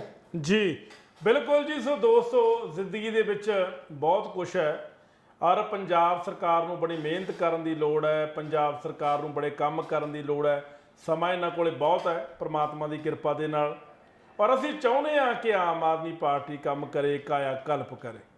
ਵਿਰੋਧੀਆਂ ਦਾ ਕੰਮ ਹੁੰਦਾ ਵਿਰੋਧ ਕਰਨਾ, ਜੇ ਵਿਰੋਧ ਨਹੀਂ ਹੋਏਗਾ ਤਾਂ ਅਸੀਂ ਸੁਧਾਰ ਨਹੀਂ ਕਰ ਸਕਦੇ। ਵਿਰੋਧੀਆਂ ਨੂੰ ਵਿਰੋਧ ਕਰਨ ਦਿਓ, ਕਰੀ ਜਾਣ ਦਿਓ। ਸਦੀਆਂ ਤੋਂ ਚੱਲਦਾ ਆ ਰਿਹਾ, ਜਿਹੜੀਆਂ ਵੀ ਸਰਕਾਰਾਂ ਆਈਆਂ ਨੇ ਵਿਰੋਧੀ ਪਾਰਟੀਆਂ ਨੇ ਵਿਰੋਧ ਕੀਤਾ, ਪਰ ਆਮ ਆਦਮੀ ਪਾਰਟੀ ਨੂੰ ਵੀ ਵਿਰੋਧ ਦਾ ਸਾਹਮਣਾ ਕਰਨਾ ਪੈ ਰਿਹਾ। ਲੇਕਿਨ ਆਮ ਆਦਮੀ ਪਾਰਟੀ ਲੋਕਾਂ ਦੇ ਕੰਮਾਂ ਦੇ ਵਿੱਚ ਇਨਵੋਲਵ ਹੋ ਰਹੀ ਹੈ, ਜੋ ਪਹਿਲਾਂ ਵਾਲੀਆਂ ਸਰਕਾਰਾਂ ਨੇ ਕਦੇ ਨਹੀਂ ਕੀਤਾ। ਹੁਣ ਸੁਖਬੀਰ ਸਿੰਘ ਬਾਦਲ ਬੋਲਦੇ ਨੇ, ਉਹ ਆਮ ਆਦਮੀ ਪਾਰਟੀ ਨੇ ਐ ਨਾ ਕਰਤਾ। ਬਾਦਲ ਸਾਹਿਬ ਤੁਸੀਂ ਤਾਂ ਬੋਲੇ ਹੀ ਨਾ ਕਰੋ। ਜੇ ਤੁਸੀਂ ਕੰਮ ਕੀਤੇ ਹੁੰਦੇ, ਤੁਸੀਂ ਇੰਨੇ ਚੰਗੇ ਹੁੰਦੇ ਤਾਂ ਲੋਕ ਤੁਹਾਨੂੰ ਬਚਤਾਉਂਦੇ, ਤੁਹਾਨੂੰ ਕਮ ਸੇ ਕਮ ਐਮਐਲਏ ਤਾਂ ਬਣਾਉਂਦੇ। ਤੁਹਾਨੂੰ ਲੋਕਾਂ ਨੇ ਐਮਐਲਏ ਵੀ ਨਹੀਂ ਬਣਾਇਆ। ਉਧਰੋਂ ਮਸਤੂਆਣਾ ਸਾਹਿਬ ਦੇ ਵਿੱਚ ਮੈਡੀਕਲ ਕਾਲਜ ਦਾ ਉਦਘਾਟਨ ਕਰਕੇ ਆਏ ਨੇ 3 ਦਿਨ ਪਹਿਲਾਂ ਭਗਵੰਤ ਮਾਨ ਸਾਹਿਬ। ਢੀਂਡਸਾ ਸਾਹਿਬ ਕਹਿੰਦੇ, ਪਰਮਿੰਦਰ ਸਿੰਘ ਢੀਂਡਸਾ, ਸੁਖਦੇਵ ਸਿੰਘ ਢੀਂਡਸਾ ਕਹਿੰਦੇ ਅਸੀਂ ਸਿਆਸਤ ਛੱਡ ਦਿਆਂਗੇ ਜੇ ਇਹ 1 ਸਾਲ 'ਚ ਬਣ ਕੇ ਤਿਆਰ ਹੋ ਜਾਏ।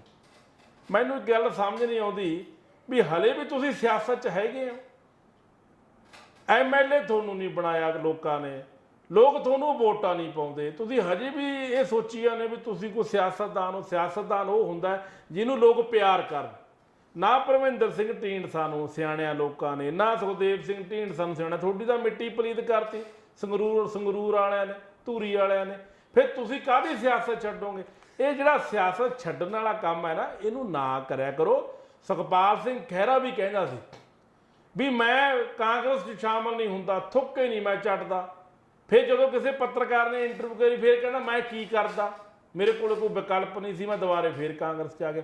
ਸੋ ਇਹਨਾਂ ਲੀਡਰਾਂ ਦੀ ਕਹਿਣੀ ਤੇ ਕਰਨੀ 'ਚ ਬੜਾ ਫਰਕ ਹੈ। ਇਸ ਰਾਜਨੀਤੀ ਨੂੰ ਸਮਝਣਾ ਬੜਾ ਔਖਾ ਹੈ। ਮੈਂ ਤਾਂ ਪਹਿਲਾਂ ਵੀ ਗੱਲ ਕਹੀ, ਇਸ ਰਾਜਨੀਤੀ 'ਚ ਨਾ ਤਾਂ ਕੋਈ ਜਿਹੜਾ ਸਥਾਈ ਦੋਸਤ ਹੈ ਤੇ ਨਾ ਹੀ ਸਥਾਈ ਕੋਈ ਦੁਸ਼ਮਣ ਹੈ। ਜਿਹੜੇ ਅੱਜ ਯਾਰ ਨੇ ਉਹ ਰਾਤ ਨੂੰ ਦੁਸ਼ਮਣ ਬਣ ਜਾਂਦੇ ਨੇ, ਜਿਹੜੇ ਰਾਤ ਨੂੰ ਦੁਸ਼ਮਣ ਸੀ ਉਹ ਦਿਨੇ ਯਾਰ ਬਣ ਜਾਂਦੇ ਨੇ। ਇਹਨਾਂ ਦਾ ਕੁਝ ਕਹਿਣਾ ਨਹੀਂ। ਇਹ ਰਾਜਨੀਤੀ ਇਦਾਂ ਦੀ ਹੈ। ਰਾਜਨੀਤੀ ਕੱਲ ਬਿਆਨ ਇੱਕ ਦਿੱਤਾ ਸੀ ਉਹਨਾਂ ਨੇ, ਗੜਗੜੀ ਸਾਹਿਬ ਨੇ ਤੇ ਰਾਜਨਾਥ ਸਿੰਘ ਨੇ, ਔਰ ਜਿਹੜੇ ਕਿ ਤੱਕੜ, ਜਿਹੜੇ ਜਿਹਨੂੰ ਆਪਾਂ ਕਹਿ ਦਈਏ ਖਰਲ ਕੀਤੇ ਹੋਏ ਸਿਆਸਤਦਾਨ ਨੇ, ਜਿਹੜੇ ਭਾਜਪਾ ਦੇ ਮੰਤਰੀ ਵੀ ਨੇ ਸੈਂਟਰ ਦੇ ਵਿੱਚ, ਔਰ ਉਹਨਾਂ ਦੇ ਮੁਖਾਰਬਿੰਦ ਤੋਂ ਜਿਹੜੇ ਬਿਆਨ ਆਉਂਦੇ ਨੇ ਨਾ, ਉਹ ਵੇਖਣ ਵਾਲੇ ਉਹ ਕਹਿੰਦੇ ਰਾਜਨੀਤੀ ਇਸ ਕਰਕੇ ਸੀ ਵੀ ਅਸੀਂ ਲੋਕਾਂ ਲਈ ਰਾਜ ਕਰੀਏ, ਲੋਕਾਂ ਵਾਸਤੇ ਕਰੀਏ। ਪਰ ਜਿੱਦਾਂ ਦੀ ਰਾਜਨੀਤੀ ਹੁਣ ਹੋ ਗਈ ਹੈ, ਇਹਦੇ ਕਿ ਸਿਰਫ ਤੇ ਸਿਰਫ ਸਥਿਰ ਰਹਿਣ ਵਾਸਤੇ, ਸਤਾ ਦਾ ਸੁੱਖ ਮਾਣਨ ਵਾਸਤੇ ਜੀ ਅਸੀਂ ਇਹ ਯਤਨ ਕਰ ਰਹੇ ਹਾਂ। ਤੇ ਦਿਲ ਕਰਦਾ ਵੀ ਮੈਂ ਸਿਆਸਤ ਛੱਡ ਕੇ ਲਾਂਭੇ ਹੋ ਜਾਵਾਂ। ਇਹ ਗੜਗੜੀ ਸਾਹਿਬ ਦਾ ਬਿਆਨ ਹੈ। ਜੇ ਇਹੋ ਜਿਹੇ ਬੰਦੇ ਜਿਹੜੇ ਪੱਥਰ ਚੱਟਕੇ ਵਾਲੀ ਗੱਲ ਹੈ ਵੀ ਆਪਣੀ ਰਾਜਨੀਤੀ ਦੀ ਗੱਲ ਜਿਹੜੀ ਕਰਦੇ ਨੇ ਵੀ ਰਾਜਨੀਤੀ ਕੀ ਹੈ। ਸੋ ਅੱਜ ਰਾਜਨੀਤੀ ਜਿਹੜੀ ਹੈ ਉਹ ਸਰਕਾਰ 'ਚ ਸਥਿਰ ਰਹਿਣ ਲਈ, ਸਰਕਾਰ ਨੂੰ ਸਥਿਰ ਰੱਖਣ ਲਈ ਤੇ ਉਹਦਾ ਸੁੱਖ ਮੰਨਣ ਲਈ ਲਗਾਤਾਰ ਜਿਹੜੇ ਨੇ ਉਹ ਆਪਣੇ ਪੈਂਤੜੇ ਬਦਲਦੇ ਰਹਿੰਦੇ ਨੇ। ਔਰ ਜਿਹੜਾ ਅਣਖੀ ਬੰਦਾ ਹੈ ਉਹ ਕਦੇ ਨਾ ਕਦੇ ਇਹ ਸੋਚ ਕੇ ਪਿੱਛੇ ਹਟ ਜਾਂਦਾ ਹੈ ਵੀ ਇਹ ਤਾਂ ਸਿਆਸਤ ਜਿਹੜੀ ਲੋਕ ਮਾਰੂ ਸਿਆਸਤ ਹੈ, ਇਹਦੇ 'ਚ ਆਪਣੇ ਨਿੱਜੀ ਜਿਹੜੇ ਮਫਾਦ ਨੇ, ਨਿੱਜੀ ਨਿੱਜਤਾ ਲਈ ਤੇ ਲੜਦੇ ਨੇ, ਪਰ ਲੋਕ ਭਲਾਈ ਦੇ ਕਾਰਜਾਂ ਵਾਸਤੇ ਇਹ ਕਦੇ ਯਤਨਸ਼ੀਲ ਨਹੀਂ ਹੁੰਦੇ। ਸੋ ਚੰਗਾ ਹੋਵੇ ਵੀ ਲੋਕਾਂ ਨੂੰ ਰਾਜਨੀਤਿਕ ਤੌਰ ਦੀਆਂ ਚਾਲਾਂ ਨੂੰ ਸਮਝਦਿਆਂ ਹੋਇਆਂ, ਜਦ ਤੱਕ ਰਾਜਨੀਤੀ ਦੀ ਚਾਲ ਨਹੀਂ ਸਮਝਦੇ, ਰਾਜਨੀਤੀ ਨੂੰ ਨਹੀਂ ਸਮਝਦੇ, ਤਦ ਤੱਕ ਇਹ ਲਾਰਿਆਂ ਝੂਠਿਆਂ ਫਰੇਬਾਂ ਇਹ ਮੁਕਤਖੋਰ ਦੀਆਂ ਸਕੀਮਾਂ 'ਚ ਅਸੀਂ ਹਮੇਸ਼ਾ ਹੀ ਫਸਦੇ ਰਹਾਂਗੇ। ਅਜੇ ਆਉਣ ਵਾਲੇ ਸਮੇਂ 'ਚ ਉਹ ਜਿਹੜੀਆਂ ਪੈਂਡਿੰਗ ਪਈਆਂ ਚੋਣਾਂ ਉਹਨਾਂ 'ਚ ਵੀ ਲੋਕਾਂ ਨੇ ਇਸੇ ਤਰ੍ਹਾਂ ਜਿਵੇਂ ਪੰਜਾਬ ਫਸ ਰਿਹਾ ਇੱਦਾਂ ਉਹਨਾਂ ਨੇ ਵੀ ਫਸਣਾ। ਚੰਗਾ ਹੋਵੇ ਜੇ ਉਹਨਾਂ ਸੂਬਿਆਂ ਦੇ ਲੋਕਾਂ ਨੂੰ ਸਾਡੀਆਂ ਇਨਸਾਫ ਪਸੰਦ ਜਥੇਬੰਦੀਆਂ, ਇਨਸਾਫ ਪਸੰਦ ਲੋਕ ਜਿਹੜੇ ਚਾਹੁੰਦੇ ਨੇ ਪੰਜਾਬ ਦੇ ਅੰਦਰ, ਉਹ ਭਗਤ ਸਿੰਘ ਦੀ ਆਜ਼ਾਦੀ ਦਾ ਗੱਲ ਕਰਨੀ। ਭਗਤ ਸਿੰਘ ਰਾਸ਼ਟਰਵਾਦ ਦੀ ਤੇ ਗੱਲ ਕਰਦਾ ਸੀ, ਪਰ ਉਹ ਇਸ ਰਾਸ਼ਟਰਵਾਦ ਦੀ ਗੱਲ ਨਹੀਂ ਸੀ ਕਰਦਾ ਜਿਹਦੇ 'ਚ ਸਿਰਫ ਤੇ ਸਿਰਫ ਜਿਹੜੀ ਆ ਇੱਕੋ ਹੀ ਜਿਹੜੀ ਗੱਲ ਰਾਸ਼ਟਰ ਦੀ ਹੋਵੇ ਵੀ ਇੱਥੇ ਹਿੰਦੂਵਾਦ ਹੀ ਹੋਵੇ ਜਾਂ ਇੱਥੇ ਸਿੱਖਵਾਦ ਹੀ ਹੋਵੇ ਜਾਂ ਇੱਥੇ ਮੁਸਲਮਾਨਵਾਦ ਹੀ ਹੋਵੇ। ਉਹ ਸਮੁੱਚੀ ਮਾਨਵਤਾ ਦੇ ਰਾਸ਼ਟਰ ਦੀ ਗੱਲ ਕਰਦਾ, ਉਹ ਸਮਾਜ ਨੂੰ ਬਦਲਣ ਦੀ ਗੱਲ ਕਰਦਾ, ਉਹ ਰਾਜਨੀਤਿਕ ਚੋਣਾਂ ਦੇ ਦੌਰਾਨ ਸਰਕਾਰਾਂ ਬਦਲਣ ਦੀ ਨਹੀਂ ਗੱਲ ਕਰਦਾ, ਚਿਹਰੇ ਬਦਲਣ ਵਾਸਤੇ ਨਹੀਂ ਗੱਲ ਕਰਦਾ, ਉਹ ਗੱਲ ਕਰਦਾ ਸਮਾਜਵਾਦ ਦੀ। ਜਿੱਥੋਂ ਅਲਰਜੀ ਆ ਸਾਡੇ ਲੋਕਾਂ ਨੂੰ, ਜਿੱਥੋਂ ਅਲਰਜੀ ਆ ਸਾਡੇ ਰਾਜਨੀਤਿਕ ਆਗੂਆਂ ਨੂੰ, ਉਹ ਆਪਣੀ ਸ਼ਾਨ ਸ਼ੌਕਤ ਤੇ ਆਪਣਾ ਕੱਦ ਉੱਚਾ ਕਰਨ ਵਾਸਤੇ ਤੇ ਭਗਤ ਸਿੰਘ ਨੂੰ ਮੰਨਦੇ ਨੇ, ਪਰ ਭਗਤ ਸਿੰਘ ਦੇ ਸਮਾਜਵਾਦ ਨੂੰ ਨਹੀਂ ਮੰਨਦੇ ਜੀ ਲੈਲ ਸਾਹਿਬ। ਸਭ ਇਸ ਕਰਕੇ ਅੱਜ ਲੋੜ ਇਸ ਗੱਲ ਦੀ ਹੈ ਕਿ ਅਸੀਂ ਕਿਸ ਸੋਚ ਦੇ ਧਾਰਨੀ ਹਾਂ, ਇੱਕ ਸੋਚ ਬਣਾ ਕੇ ਅਸੀਂ ਸਰਕਾਰਾਂ ਨੂੰ ਆਗਾਜ਼ ਕਰਦੇ ਰਹਿੰਦੇ ਹਾਂ। ਸੋ ਸਾਡਾ ਯਤਨ ਹਮੇਸ਼ਾ ਹੀ ਹੈ ਵੀ ਸਰਕਾਰਾਂ ਜਿਹੜੀਆਂ ਲੋਕ ਭਲਾਈ ਦੇ ਕਾਰਜਾਂ 'ਚ ਅੱਗੇ ਹੋ ਕੇ ਲੋਕਾਂ ਦੇ ਜਿਹੜੇ ਕੀਤੇ ਵਾਅਦੇ ਨੇ ਉਹਨੂੰ ਪੂਰਿਆਂ ਕਰਦੇ ਹੋਏ ਸਮਾਜ ਨੂੰ ਸੁਧਾਰ ਵਾਲੇ ਪਾਸੇ ਲੈ ਕੇ ਜਾਣ। ਸਾਡੇ ਪੰਜਾਬ ਦੇ ਵਿੱਚ ਅਸੀਂ ਸੋਚਦੇ ਕੁਝ ਹੋਰ ਆ, ਹੁੰਦਾ ਕੁਝ ਹੋਰ ਹੈ। ਇਦਾਂ ਦੇ ਹਾਲਾਤ ਬਣੇ ਪਏ ਨੇ। ਸੰਗਰੂਰ ਹਲਕੇ ਤੋਂ ਅਸੀਂ ਸਿਮਰਜੀਤ ਸਿੰਘ ਮਾਨ ਨੂੰ ਜਿਤਾਇਆ, ਲੋਕਾਂ ਨੇ ਵੋਟਾਂ ਪਾਈਆਂ, ਰਾਜ ਸਭਾ ਦੇ ਵਿੱਚ ਭੇਜਦਾ, ਉੱਥੇ ਉਹ ਗੱਲਾਂ ਹੀ ਕੁਝ ਹੋਰ ਕਰ ਰਹੇ ਨੇ। ਹੁਣ ਨਰਿੰਦਰ ਮੋਦੀ ਸਾਹਿਬ ਨੇ ਇੱਕ ਐਲਾਨ ਕੀਤਾ ਸੀ, ਕੇਂਦਰ ਸਰਕਾਰ ਨੇ, ਕਿ ਹਰ ਘਰ ਦੇ ਉੱਪਰ ਤਿਰੰਗਾ ਲਾਇਆ ਜਾਵੇ। ਮਾਨ ਸਾਹਿਬ ਕਹਿੰਦੇ ਵੀ ਜਿੰਨੇ ਪੰਜਾਬ ਦੇ ਘਰ ਨੇ ਉਹ ਤੇ ਖਾਲਸਾਈ ਝੰਡਾ ਲਾਇਆ ਜਾਵੇ। ਅਸੀਂ ਇਸ ਗੱਲ ਦੇ ਖਿਲਾਫ ਨਹੀਂ, ਅਸੀਂ ਉਸ ਝੰਡੇ ਦਾ ਸਤਿਕਾਰ ਕਰਦੇ ਹਾਂ, ਸਾਡਾ ਆਪਣਾ ਝੰਡਾ ਹੈ। ਲੇਕਿਨ ਹਿੰਦੁਸਤਾਨ ਦਾ ਝੰਡਾ ਇੱਕ ਡਿਫਰੈਂਟ ਇਸ਼ੂ ਹੈ, ਖਾਲਸ ਝੰਡਾ ਇੱਕ ਵੱਖਰਾ ਇਸ਼ੂ ਹੈ। ਹੁਣ ਲੋਕਾਂ ਨੂੰ ਆਪਾਂ ਕੀ ਸੇਧ ਦੇਣ ਦੀ ਕੋਸ਼ਿਸ਼ ਕਰ ਰਹੇ ਹਾਂ, ਲੋਕਾਂ ਨੂੰ ਆਪਾਂ ਕਿੱਧਰ ਨੂੰ ਲਾ ਰਹੇ ਹਾਂ। ਹਰ ਬੰਦੇ ਦੇ ਆਪਣੇ ਆਪਣੇ ਵਿਚਾਰ ਨੇ, ਮਾਨ ਸਾਹਿਬ ਦੇ ਆਪਣੇ ਵਿਚਾਰ ਨੇ, ਲੋਕਾਂ ਦੇ ਆਪਣੇ ਵਿਚਾਰ ਨੇ, ਕੇਂਦਰ ਸਰਕਾਰ ਦੇ ਆਪਣੇ ਵਿਚਾਰ ਨੇ। ਗਿੱਲ ਸਾਹਿਬ ਵਿਚਾਰਾਂ ਦੀ ਜਿਹੜੀ ਗੱਲ ਹੈ ਨਾ, ਜਿੱਥੋਂ ਤੱਕ ਵਿਚਾਰ ਦੀ ਹੈ, ਸ਼੍ਰੋਮਣੀ ਗੁਰਦੁਆਰਾ ਪ੍ਰਬੰਧਕ ਕਮੇਟੀ ਨੇ ਗੱਲ ਕਿਹਾ ਵੀ ਅਸੀਂ ਇਸ ਫੈਸਲੇ ਤੇ ਚਰਚਾ ਕਰ ਰਹੇ ਹਾਂ ਵੀ ਕਰਨਾ ਕਿ ਨਹੀਂ ਕਰਨਾ, ਇਹ ਬਾਅਦ ਦੀ ਗੱਲ ਹੈ। ਲੇਕਿਨ ਸਵਾਲ ਇਹ ਹੈ ਕਿ ਪੰਜਾਬ ਦਾ ਮਾਹੌਲ ਜਿਹੜਾ ਹੈ, ਕੀ ਅਸੀਂ ਵਿਗਾੜਨ ਦੀ ਕੋਸ਼ਿਸ਼ ਕਰ ਰਹੇ ਹਾਂ ਜਾਂ ਅਸੀਂ ਸਵਾਰਨ ਦੀ ਕੋਸ਼ਿਸ਼ ਕਰ ਰਹੇ ਹਾਂ? ਸਾਹਿਬ ਆਪਣੇ ਕੋਲ 1-2 ਮਿੰਟ ਮੈਂ ਇੱਕ ਗੱਲ ਹੀ ਕਰੂੰਗਾ ਜੀ, ਜਿਸ ਪਾਸੇ ਸਿਮਰਨਜੀਤ ਸਿੰਘ ਮਾਨ ਦੀ ਗੱਲ ਕਰਦੇ ਆ ਕਿ ਇਹਨਾਂ ਨੇ ਕਦੇ ਇਹਨਾਂ ਦੇ ਪੁਰਖਿਆਂ ਨੇ ਸ਼ਾਇਦ, ਕਿਉਂਕਿ ਮੇਰੀ ਉਮਰ ਛੋਟੀ ਹੈ, ਮਾਨ ਸਾਹਿਬ ਦੀ ਤੇ ਬਹੁਤ ਵੱਡੀ ਹੈ, ਮਾਨ ਸਾਹਿਬ ਨੇ 1947 ਦਾ ਸੰਤਾਪ ਜ਼ਰੂਰ ਹੰਡਾਇਆ ਹੋਵੇਗਾ। ਜੇ ਹੰਡਾਇਆ ਹੋਵੇਗਾ ਤੇ ਉਹਨਾਂ ਨੂੰ ਇਦਾਂ ਦੀਆਂ ਗੱਲਾਂ ਨਹੀਂ ਕਰਨੀਆਂ ਚਾਹੀਦੀਆਂ। ਪੁੱਛੋ ਜਾ ਕੇ ਅੰਮ੍ਰਿਤਸਰ, ਗੁਰਦਾਸਪੁਰ ਜਾਂ ਫਿਰੋਜ਼ਪੁਰ ਦੇ ਉਹਨਾਂ ਜਿਹੜੇ ਮਤਲਬ ਸਰਹੱਦੀ ਸੂਬੇ ਸੀ, ਬਿਲਕੁਲ ਉਹਨਾਂ ਲੋਕਾਂ ਨੂੰ ਪੁੱਛੋ ਜਿਹੜੇ ਪੂਰਬੀ, ਜਿਹੜੇ ਪੱਛਮੀ ਪੰਜਾਬ ਪਾਕਿਸਤਾਨ ਦੇ ਵਿੱਚ ਲੋਕੀ ਉੱਜੜ ਕੇ ਆਏ ਸੀ, ਕੀ ਅਸੀਂ ਸੰਤਾਪ ਫਿਰ 1947 ਪੈਦਾ ਕਰਨਾ ਚਾਹੁੰਦੇ ਆ? ਪੁੱਛੋ ਉਹਨਾਂ ਬੰਗਾਲੀਆਂ ਨੂੰ, ਬੰਗਾਲ ਦੇ ਲੋਕਾਂ ਨੂੰ, ਜਿਨ੍ਹਾਂ 1942 ਦੇ ਵਿੱਚ ਕਾਂਗਰਸ ਦੇ ਜਨਾਹ ਵਰਗੇ ਬੰਦਿਆਂ ਨੇ ਸਿਰਫ ਇੱਕ ਨਾਰਾ ਗਲਤ ਦੇਣ ਦੇ ਬਾਅਦ ਹਜ਼ਾਰਾਂ ਹੀ ਲੋਕ ਉੱਥੇ ਮੌਤ ਦੇ ਘਾਟ ਉਤਾਰ ਦਿੱਤੇ ਗਏ ਸੀ। ਔਰ ਕੀ ਅਸੀਂ ਇਹੋ ਜਿਹਾ ਵੱਖਰਾਪਣ ਕਰਕੇ, ਵਖਰੇਵਾਂ ਕਰਕੇ ਕਿ ਪੰਜਾਬ ਨੂੰ ਫਿਰ ਉਸੇ ਸੰਤਾਪ 'ਚ ਲੈ ਕੇ ਜਾਣਾ ਚਾਹੁੰਦੇ ਆ? ਨਹੀਂ, ਪੰਜਾਬ ਨੇ ਬਹੁਤ ਦੁੱਖ ਹੰਢਾਏ ਨੇ, 1984 ਵੀ ਹੰਢਾਇਆ, ਉਹ ਤਾਂ ਸ਼ਾਇਦ ਸਾਡੀ ਸਾਰਿਆਂ ਲੋਕਾਂ ਨੇ ਉਮਰ 'ਚ ਵੇਖਿਆ ਹੋਵੇਗਾ, ਪਰ 1947 ਦਾ ਸੰਤਾਪ ਅੱਜ ਤੱਕ ਉਹਨਾਂ ਲੋਕਾਂ ਨੂੰ ਨਹੀਂ ਭੁੱਲਿਆ ਜਿਹੜੇ ਅਜੇ ਵੀ ਜੀਂਦੇ ਨੇ 75 ਸਾਲ ਤੋਂ ਵੱਧ ਵਾਲੀ ਉਮਰ ਵਾਲੇ। ਉਹ ਜਦੋਂ ਰੋ ਰੋ ਕੇ ਬਿਆਨ ਕਰਦੇ ਨੇ ਪਾਕਿਸਤਾਨ ਦੇ ਲੋਕ ਵੀ ਅਸੀਂ ਕਿਵੇਂ ਆਪਣੇ ਘਰ-ਬਾਰ ਛੱਡ ਕੇ ਹਿੰਦੁਸਤਾਨ ਤੋਂ ਬੇਘਰ ਹੋਏ ਹਾਂ, ਔਰ ਉਹ ਵਿਲਕਦੇ ਲੋਕ ਨੇ ਜਿਹੜੇ ਜ਼ਿਲ੍ਹੇ ਇਸ ਬਾਰਡਰ ਜਿਹੜਾ ਸਰਹੱਦੀ ਏਰੀਆ ਤੇ ਕਿਵੇਂ ਉਹਨਾਂ ਰਾਜਨੀਤੀ ਦੇ ਭੇਂਟ ਚੜੇ। ਬਿਲਕੁਲ ਲੈਲ ਸਾਹਿਬ, ਇਸ ਆਜ਼ਾਦੀ ਜਾਂ ਇਸ ਵੰਡ ਨੂੰ ਰੋਕਿਆ ਵੀ ਜਾ ਸਕਦਾ ਸੀ, ਪਰ ਇਸ ਵੰਡ ਨੂੰ ਇਹੋ ਜਿਹੇ ਵੱਖਵਾਦੀ ਲੋਕ ਜਿਹੜੇ ਸਿਮਰਨਜੀਤ ਸਿੰਘ ਮਾਨ ਵਰਗੇ, ਇਹਨਾਂ ਵਰਗਿਆਂ ਨੇ ਹੀ ਪੰਜਾਬ ਦੀ, ਹਿੰਦੁਸਤਾਨ ਦੀ ਵੰਡ ਕਰਾਈ ਸੀ। ਜੇ ਇਹੋ ਜਿਹੇ ਲੋਕ ਉਦੋਂ ਨਾ ਹੁੰਦੇ ਤੇ ਸ਼ਾਇਦ ਇਹ ਵੰਡ ਨਾ ਹੁੰਦੀ। ਜੇ ਵੰਡ ਨਾ ਹੁੰਦੀ ਤੇ ਪੰਜਾਬ ਦਾ ਨਕਸ਼ਾ ਕੁਝ ਹਿੰਦੁਸਤਾਨ ਦਾ ਹੋਰ ਹੀ ਹੁੰਦਾ। ਜੀ ਸਮਾਂ ਹੋ ਅੱਜ ਗਿਆ। ਦੁਨੀਆ ਪੱਧਰ ਦੇ ਉੱਤੇ ਇੱਕ ਮਹਾਨ ਸ਼ਕਤੀ ਦੇ ਰੂਪ ਦੇ ਵਿੱਚ ਭਾਰਤ ਉੱਭਰ ਕੇ ਬਾਹਰ ਆਉਂਦਾ। ਪਰ ਰੌਲਾ ਇਸ ਗੱਲ ਦਾ ਕਿ ਉਸ ਵੇਲੇ ਪੰਜਾਬ ਨੂੰ ਹਿੰਦੁਸਤਾਨ ਨੂੰ ਦੋ ਹਿੱਸਿਆਂ 'ਚ ਵੰਡ ਕੇ ਸਾਡੇ 'ਚ ਵਖਰੇਵੇਂ ਪਾ ਦਿੱਤੇ ਗਏ ਨੇ। ਜਦੋਂ ਤੁਸੀਂ ਕਿਤੇ ਝਾਤੀ ਮਾਰ ਕੇ ਪਿੱਛੇ ਵੇਖਦੇ ਹੋ ਨਾ, ਆਪਣੇ ਬਜ਼ੁਰਗਾਂ ਨੂੰ ਪੁੱਛਦੇ ਹੋ ਤਾਂ ਉਹ ਕਰਲਾਉਂਦੇ ਨੇ। ਹਜ਼ਾਰਾਂ ਹੀ ਲੋਕ ਜਿਹੜੇ ਨੇ, ਲੱਖਾਂ ਹੀ ਲੋਕ ਮੌਤ ਦੇ ਘਾਟ ਉਤਾਰੇ ਗਏ। ਔਰ ਧੀਆਂ ਭੈਣਾਂ ਦੀਆਂ ਇੱਜ਼ਤਾਂ ਬਚਾਉਣ ਲਈ ਸਰਦਾਰਾਂ ਨੇ, ਖਾਸ ਕਰਕੇ ਸਿੱਖਾਂ ਨੇ, ਆਪਣੀਆਂ ਕੁੜੀਆਂ ਨੂੰ ਮਾਰ-ਮਾਰ ਕੇ ਖੂਹਾਂ 'ਚ ਸੁੱਟ ਦਿੱਤਾ। ਇਹ ਵੀ ਇਤਿਹਾਸ ਦੇ ਪੰਨਿਆਂ ਤੇ ਲਿਖਿਆ ਹੋਇਆ। ਜੀ ਸਮਾਂ ਹੋ ਗਿਆ ਲੈਲ ਸਾਹਿਬ। ਸੋ ਇਸ ਕਰਕੇ ਉਹਨਾਂ ਲੋਕਾਂ ਨੇ, ਜਿਹੜੇ ਸਾਡੇ ਸਰਦਾਰ ਭਾਈਚਾਰੇ ਦੇ ਲੋਕ ਸੀ, ਮੁਸਲਮਾਨਾਂ ਦੇ ਪਰਿਵਾਰਾਂ ਨੂੰ ਆਪਣੇ ਘਰਾਂ 'ਚ ਸ਼ਰਨ ਦਿੱਤੀ। ਸ਼ਰਨ ਦੇ ਕੇ ਉਹਨਾਂ ਨੂੰ ਆਪਣੇ ਆਪਣੇ ਕੈਂਪਾਂ 'ਚ ਪਹੁੰਚਾਉਣ ਦਾ ਹੀਲਾ ਵੀ ਕੀਤਾ, ਮਦਦ ਵੀ ਕੀਤੀ, ਔਰ ਉਸ ਤੋਂ ਬਾਅਦ ਉਹ ਸ਼ਹੀਦੀਆਂ ਵੀ ਪ੍ਰਾਪਤ ਕਰਕੇ ਚਲੇ ਗਏ। ਜੀ ਲੈਲ ਸਾਹਿਬ। ਸੋ ਯਾਦ ਕਰੋ 1947 ਦਾ ਉਹ ਸੰਤਾਪ। ਇਹੋ ਜਿਹੀਆਂ ਗੱਲਾਂ ਜਿਹੜੀਆਂ ਝੰਡੇ ਖੱਟੇ ਲਾ ਦਿਓ ਜਾਂ ਪੀਲੇ ਲਾ ਦਿਓ ਜਾਂ ਕਿਹੜੇ ਲਾ ਦਿਓ, ਇਹ ਗੱਲ ਮੈਟਰ ਨਹੀਂ ਕਰਦੀ। ਇਹਨਾਂ ਝੰਡਿਆਂ ਦੇ ਨਾਲ ਸਾਡੇ ਪੰਜਾਬ ਪਹਿਲਾਂ ਹੀ ਛੋਟਾ ਜਿਹਾ ਕਿ ਪੰਜਾਬ ਇੱਕ ਛੋਟਾ ਰਹਿ ਗਿਆ। ਪੰਜਾਂ ਦਰਿਆਵਾਂ ਦੀ ਧਰਤੀ ਅੱਜ ਤਿੰਨਾਂ ਦਰਿਆਵਾਂ 'ਚ ਹੈ। ਤੇ ਕੱਲ ਨੂੰ ਜੇ ਪੰਜਾਬ ਦੇ ਅੰਦਰ ਇਸੇ ਤਰ੍ਹਾਂ ਦੇ ਵੱਖਵਾਦੀ ਨਾਅਰੇ ਲੱਗਦੇ ਰਹੇ, ਇਸੇ ਤਰ੍ਹਾਂ ਦੇ ਇੱਕ ਦੂਜੇ ਭਰਾ ਮਾਰ ਜੰਗ ਵੱਲ ਵਧਦੇ ਰਹੇ, ਤੇ ਤਿੰਨਾਂ 'ਚੋਂ ਵੀ ਡੇਢ ਰਹਿ ਜਾਏਗਾ। ਤਾਂ ਅਸੀਂ ਕੀ ਕਰਾਂਗੇ? ਜਿੱਥੇ ਸਰਬੱਤ ਦੇ ਭਲੇ ਦੀ ਗੱਲ ਕਰਦੇ ਹਾਂ, ਜਿੱਥੇ ਅਰਦਾਸ ਕਰਦੇ ਹਾਂ, ਹੇ ਸੱਚੇ ਪਾਤਸ਼ਾਹ ਸਾਡੀ ਸਿੱਖ ਕੌਮ ਨੂੰ, ਸਾਡੇ ਗੁਰਧਾਮਾਂ ਜਿਹੜੇ ਸਾਥੋਂ ਵਿਛੜ ਗਏ ਸੀ, ਉਹਨਾਂ ਗੁਰਧਾਮਾਂ ਦੇ ਖੁੱਲੇ ਦਰਸ਼ਨੇ ਦੀਦਾਰ ਦੇ ਜਿਹੜੇ ਉਹ ਸਾਨੂੰ ਬਲ ਬਖਸ਼ੇ, ਸਾਨੂੰ ਦਿੱਤੇ ਜਾਣ। ਤੇ ਕੱਲ ਨੂੰ ਅਸੀਂ ਫਿਰ ਕੀ ਕਰਾਂਗੇ? ਅਸੀਂ ਮੰਗਾਂਗੇ ਪਟਨੇ ਸਾਹਿਬ ਨੂੰ, ਅਸੀਂ ਮੰਗਾਂਗੇ ਦੂਜੇ ਨੰਦੇੜ ਸਾਹਿਬ ਦੇ ਗੁਰਦੁਆਰੇ ਨੂੰ, ਮੰਗਾਂਗੇ ਦਿੱਲੀ ਦੇ ਨੂੰ ਵੀ ਇਹ ਸੱਚੇ ਪਾਤਸ਼ਾਹ ਸਾਨੂੰ ਉਹਨਾਂ ਗੁਰਦੁਆਰਿਆਂ ਦੇ ਦਰਸ਼ਨ ਦੀਦਾਰੇ ਦੀ ਬਲ ਬਖਸ਼। ਸੋ ਇਦਾਂ ਦੀਆਂ ਗੱਲਾਂ ਕਰਕੇ ਪਤਾ ਨਹੀਂ ਇਹ ਪੜ੍ਹੇ ਲਿਖੇ ਲੋਕ ਕਿਸ ਪਾਸੇ ਨੂੰ ਜਾਣ ਦੀ ਗੱਲ ਕਰਦੇ ਆ। ਤਾਂ ਇੱਕ ਗੱਲ ਮੈਂ ਲਾਸਟ ਕਰਦਾ ਮੋਦੀ ਸਾਹਿਬ ਦੀ।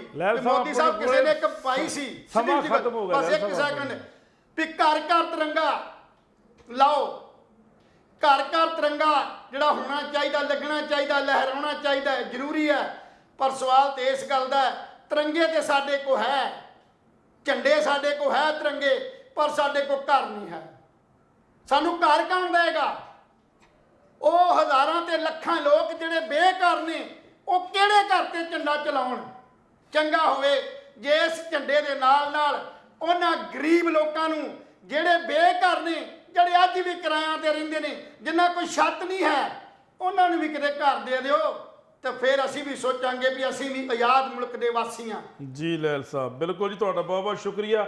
ਉਸ ਤੋਂ ਬਾਅਦ ਪ੍ਰੋਗਰਾਮ ਦੀ ਸਮਾਪਤੀ ਲਗਭਗ ਹੋ ਚੁੱਕੀ ਆ। ਅਸੀਂ ਹੁਣ ਇੱਕ ਸੰਗਰੂਰ ਦਾ ਅਪਡੇਟ ਦੇ ਦਈਏ, ਜਿੱਥੇ ਭਗਵੰਤ ਸਿੰਘ ਮਾਨ ਦੇ ਹਲਕੇ ਦੇ ਵਿੱਚ ਤੀਆਂ ਦਾ ਤਿਉਹਾਰ ਹੈ ਬੜੀ ਧੂਮਧਾਮ ਦੇ ਨਾਲ ਮਨਾਇਆ ਗਿਆ, ਜਿੱਥੇ ਮੁਟਿਆਰਾਂ ਨੇ ਨੱਚ ਟੱਪ ਕੇ ਗਿੱਧੇ ਤੇ ਬੋਲੀਆਂ ਨੂੰ ਪਾਇਆ ਗਿਆ। ਪ੍ਰਬੰਧਕਾਂ ਨੇ ਕਿਹਾ ਕਿ ਤੀਆਂ ਦਾ ਤਿਉਹਾਰ ਅਸੀਂ ਇਸ ਕਰਕੇ ਮਨਾਉਂਦੇ ਹਾਂ ਕਿਉਂਕਿ ਤੀਆਂ ਦਾ ਤਿਉਹਾਰ ਸਾਡੇ ਪੁਰਾਤਨ ਸੱਭਿਆਚਾਰ ਨੂੰ ਜਾਗਰੂਕ ਕਰਦਾ ਹੈ, ਔਰ ਅੱਜ ਸਮੇਂ ਦੀ ਲੋੜ ਹੈ।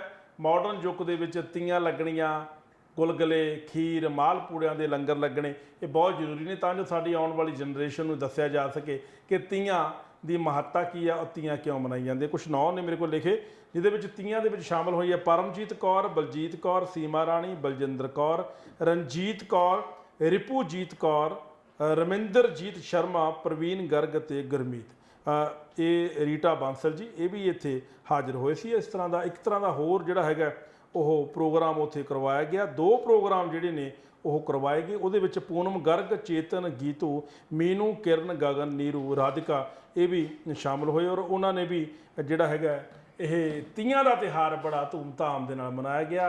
ਔਰ ਇਸ ਖਾਸ ਮੌਕੇ 'ਤੇ ਸਾਰੇ ਜਿਹੜੇ ਵੀ ਸ਼ਾਮਲ ਹੋਏ ਸੀ ਉਹਨਾਂ ਵਾਸਤੇ ਰੋਟੀ ਦਾ ਪ੍ਰਬੰਧ ਵੀ ਕੀਤਾ ਗਿਆ ਸੀ, ਸਨੈਕਸ ਦੀ ਰੋਟੀ ਦਾ ਪ੍ਰਬੰਧ ਕੀਤਾ ਗਿਆ ਸੀ। ਸੋ ਬਹੁਤ ਬਹੁਤ ਮੁਬਾਰਕਾਂ ਜੀ ਤੀਆਂ ਦੇ ਤਿਉਹਾਰ ਦੀਆਂ ਇਹਨਾਂ ਮੁਟਿਆਰਾਂ ਵਾਸਤੇ। ਅਸੀਂ ਇਹੀ ਗੱਲ ਕਹਾਂਗੇ ਕਿ ਹਰ ਸਾਲ ਤੁਸੀਂ ਤੀਆਂ ਲਾਓ, ਤੀਆਂ ਬਣਾਓ। ਦੋਸਤੋ, ਤੁਹਾਨੂੰ ਸਾਡੀ ਅੱਜ ਦੀ ਚਰਚਾ ਕਿਸ ਤਰ੍ਹਾਂ ਦੀ ਲੱਗੀ? ਆਪਣੇ ਵਿਚਾਰ ਆਪਣੇ ਸੁਝਾਅ ਸਾਨੂੰ ਜ਼ਰੂਰ ਦੇ ਦਿਆ ਕਰੋ। ਕੱਲ ਫਿਰ ਮਿਲਾਂਗੇ ਇਸੇ ਸਮੇਂ ਇਸੇ ਚੈਨਲ ਦੇ। ਤਦ ਤੱਕ ਲਈ ਸਾਨੂੰ ਇਜਾਜ਼ਤ ਦਿਓ। ਰੱਬ ਰਾਖਾ।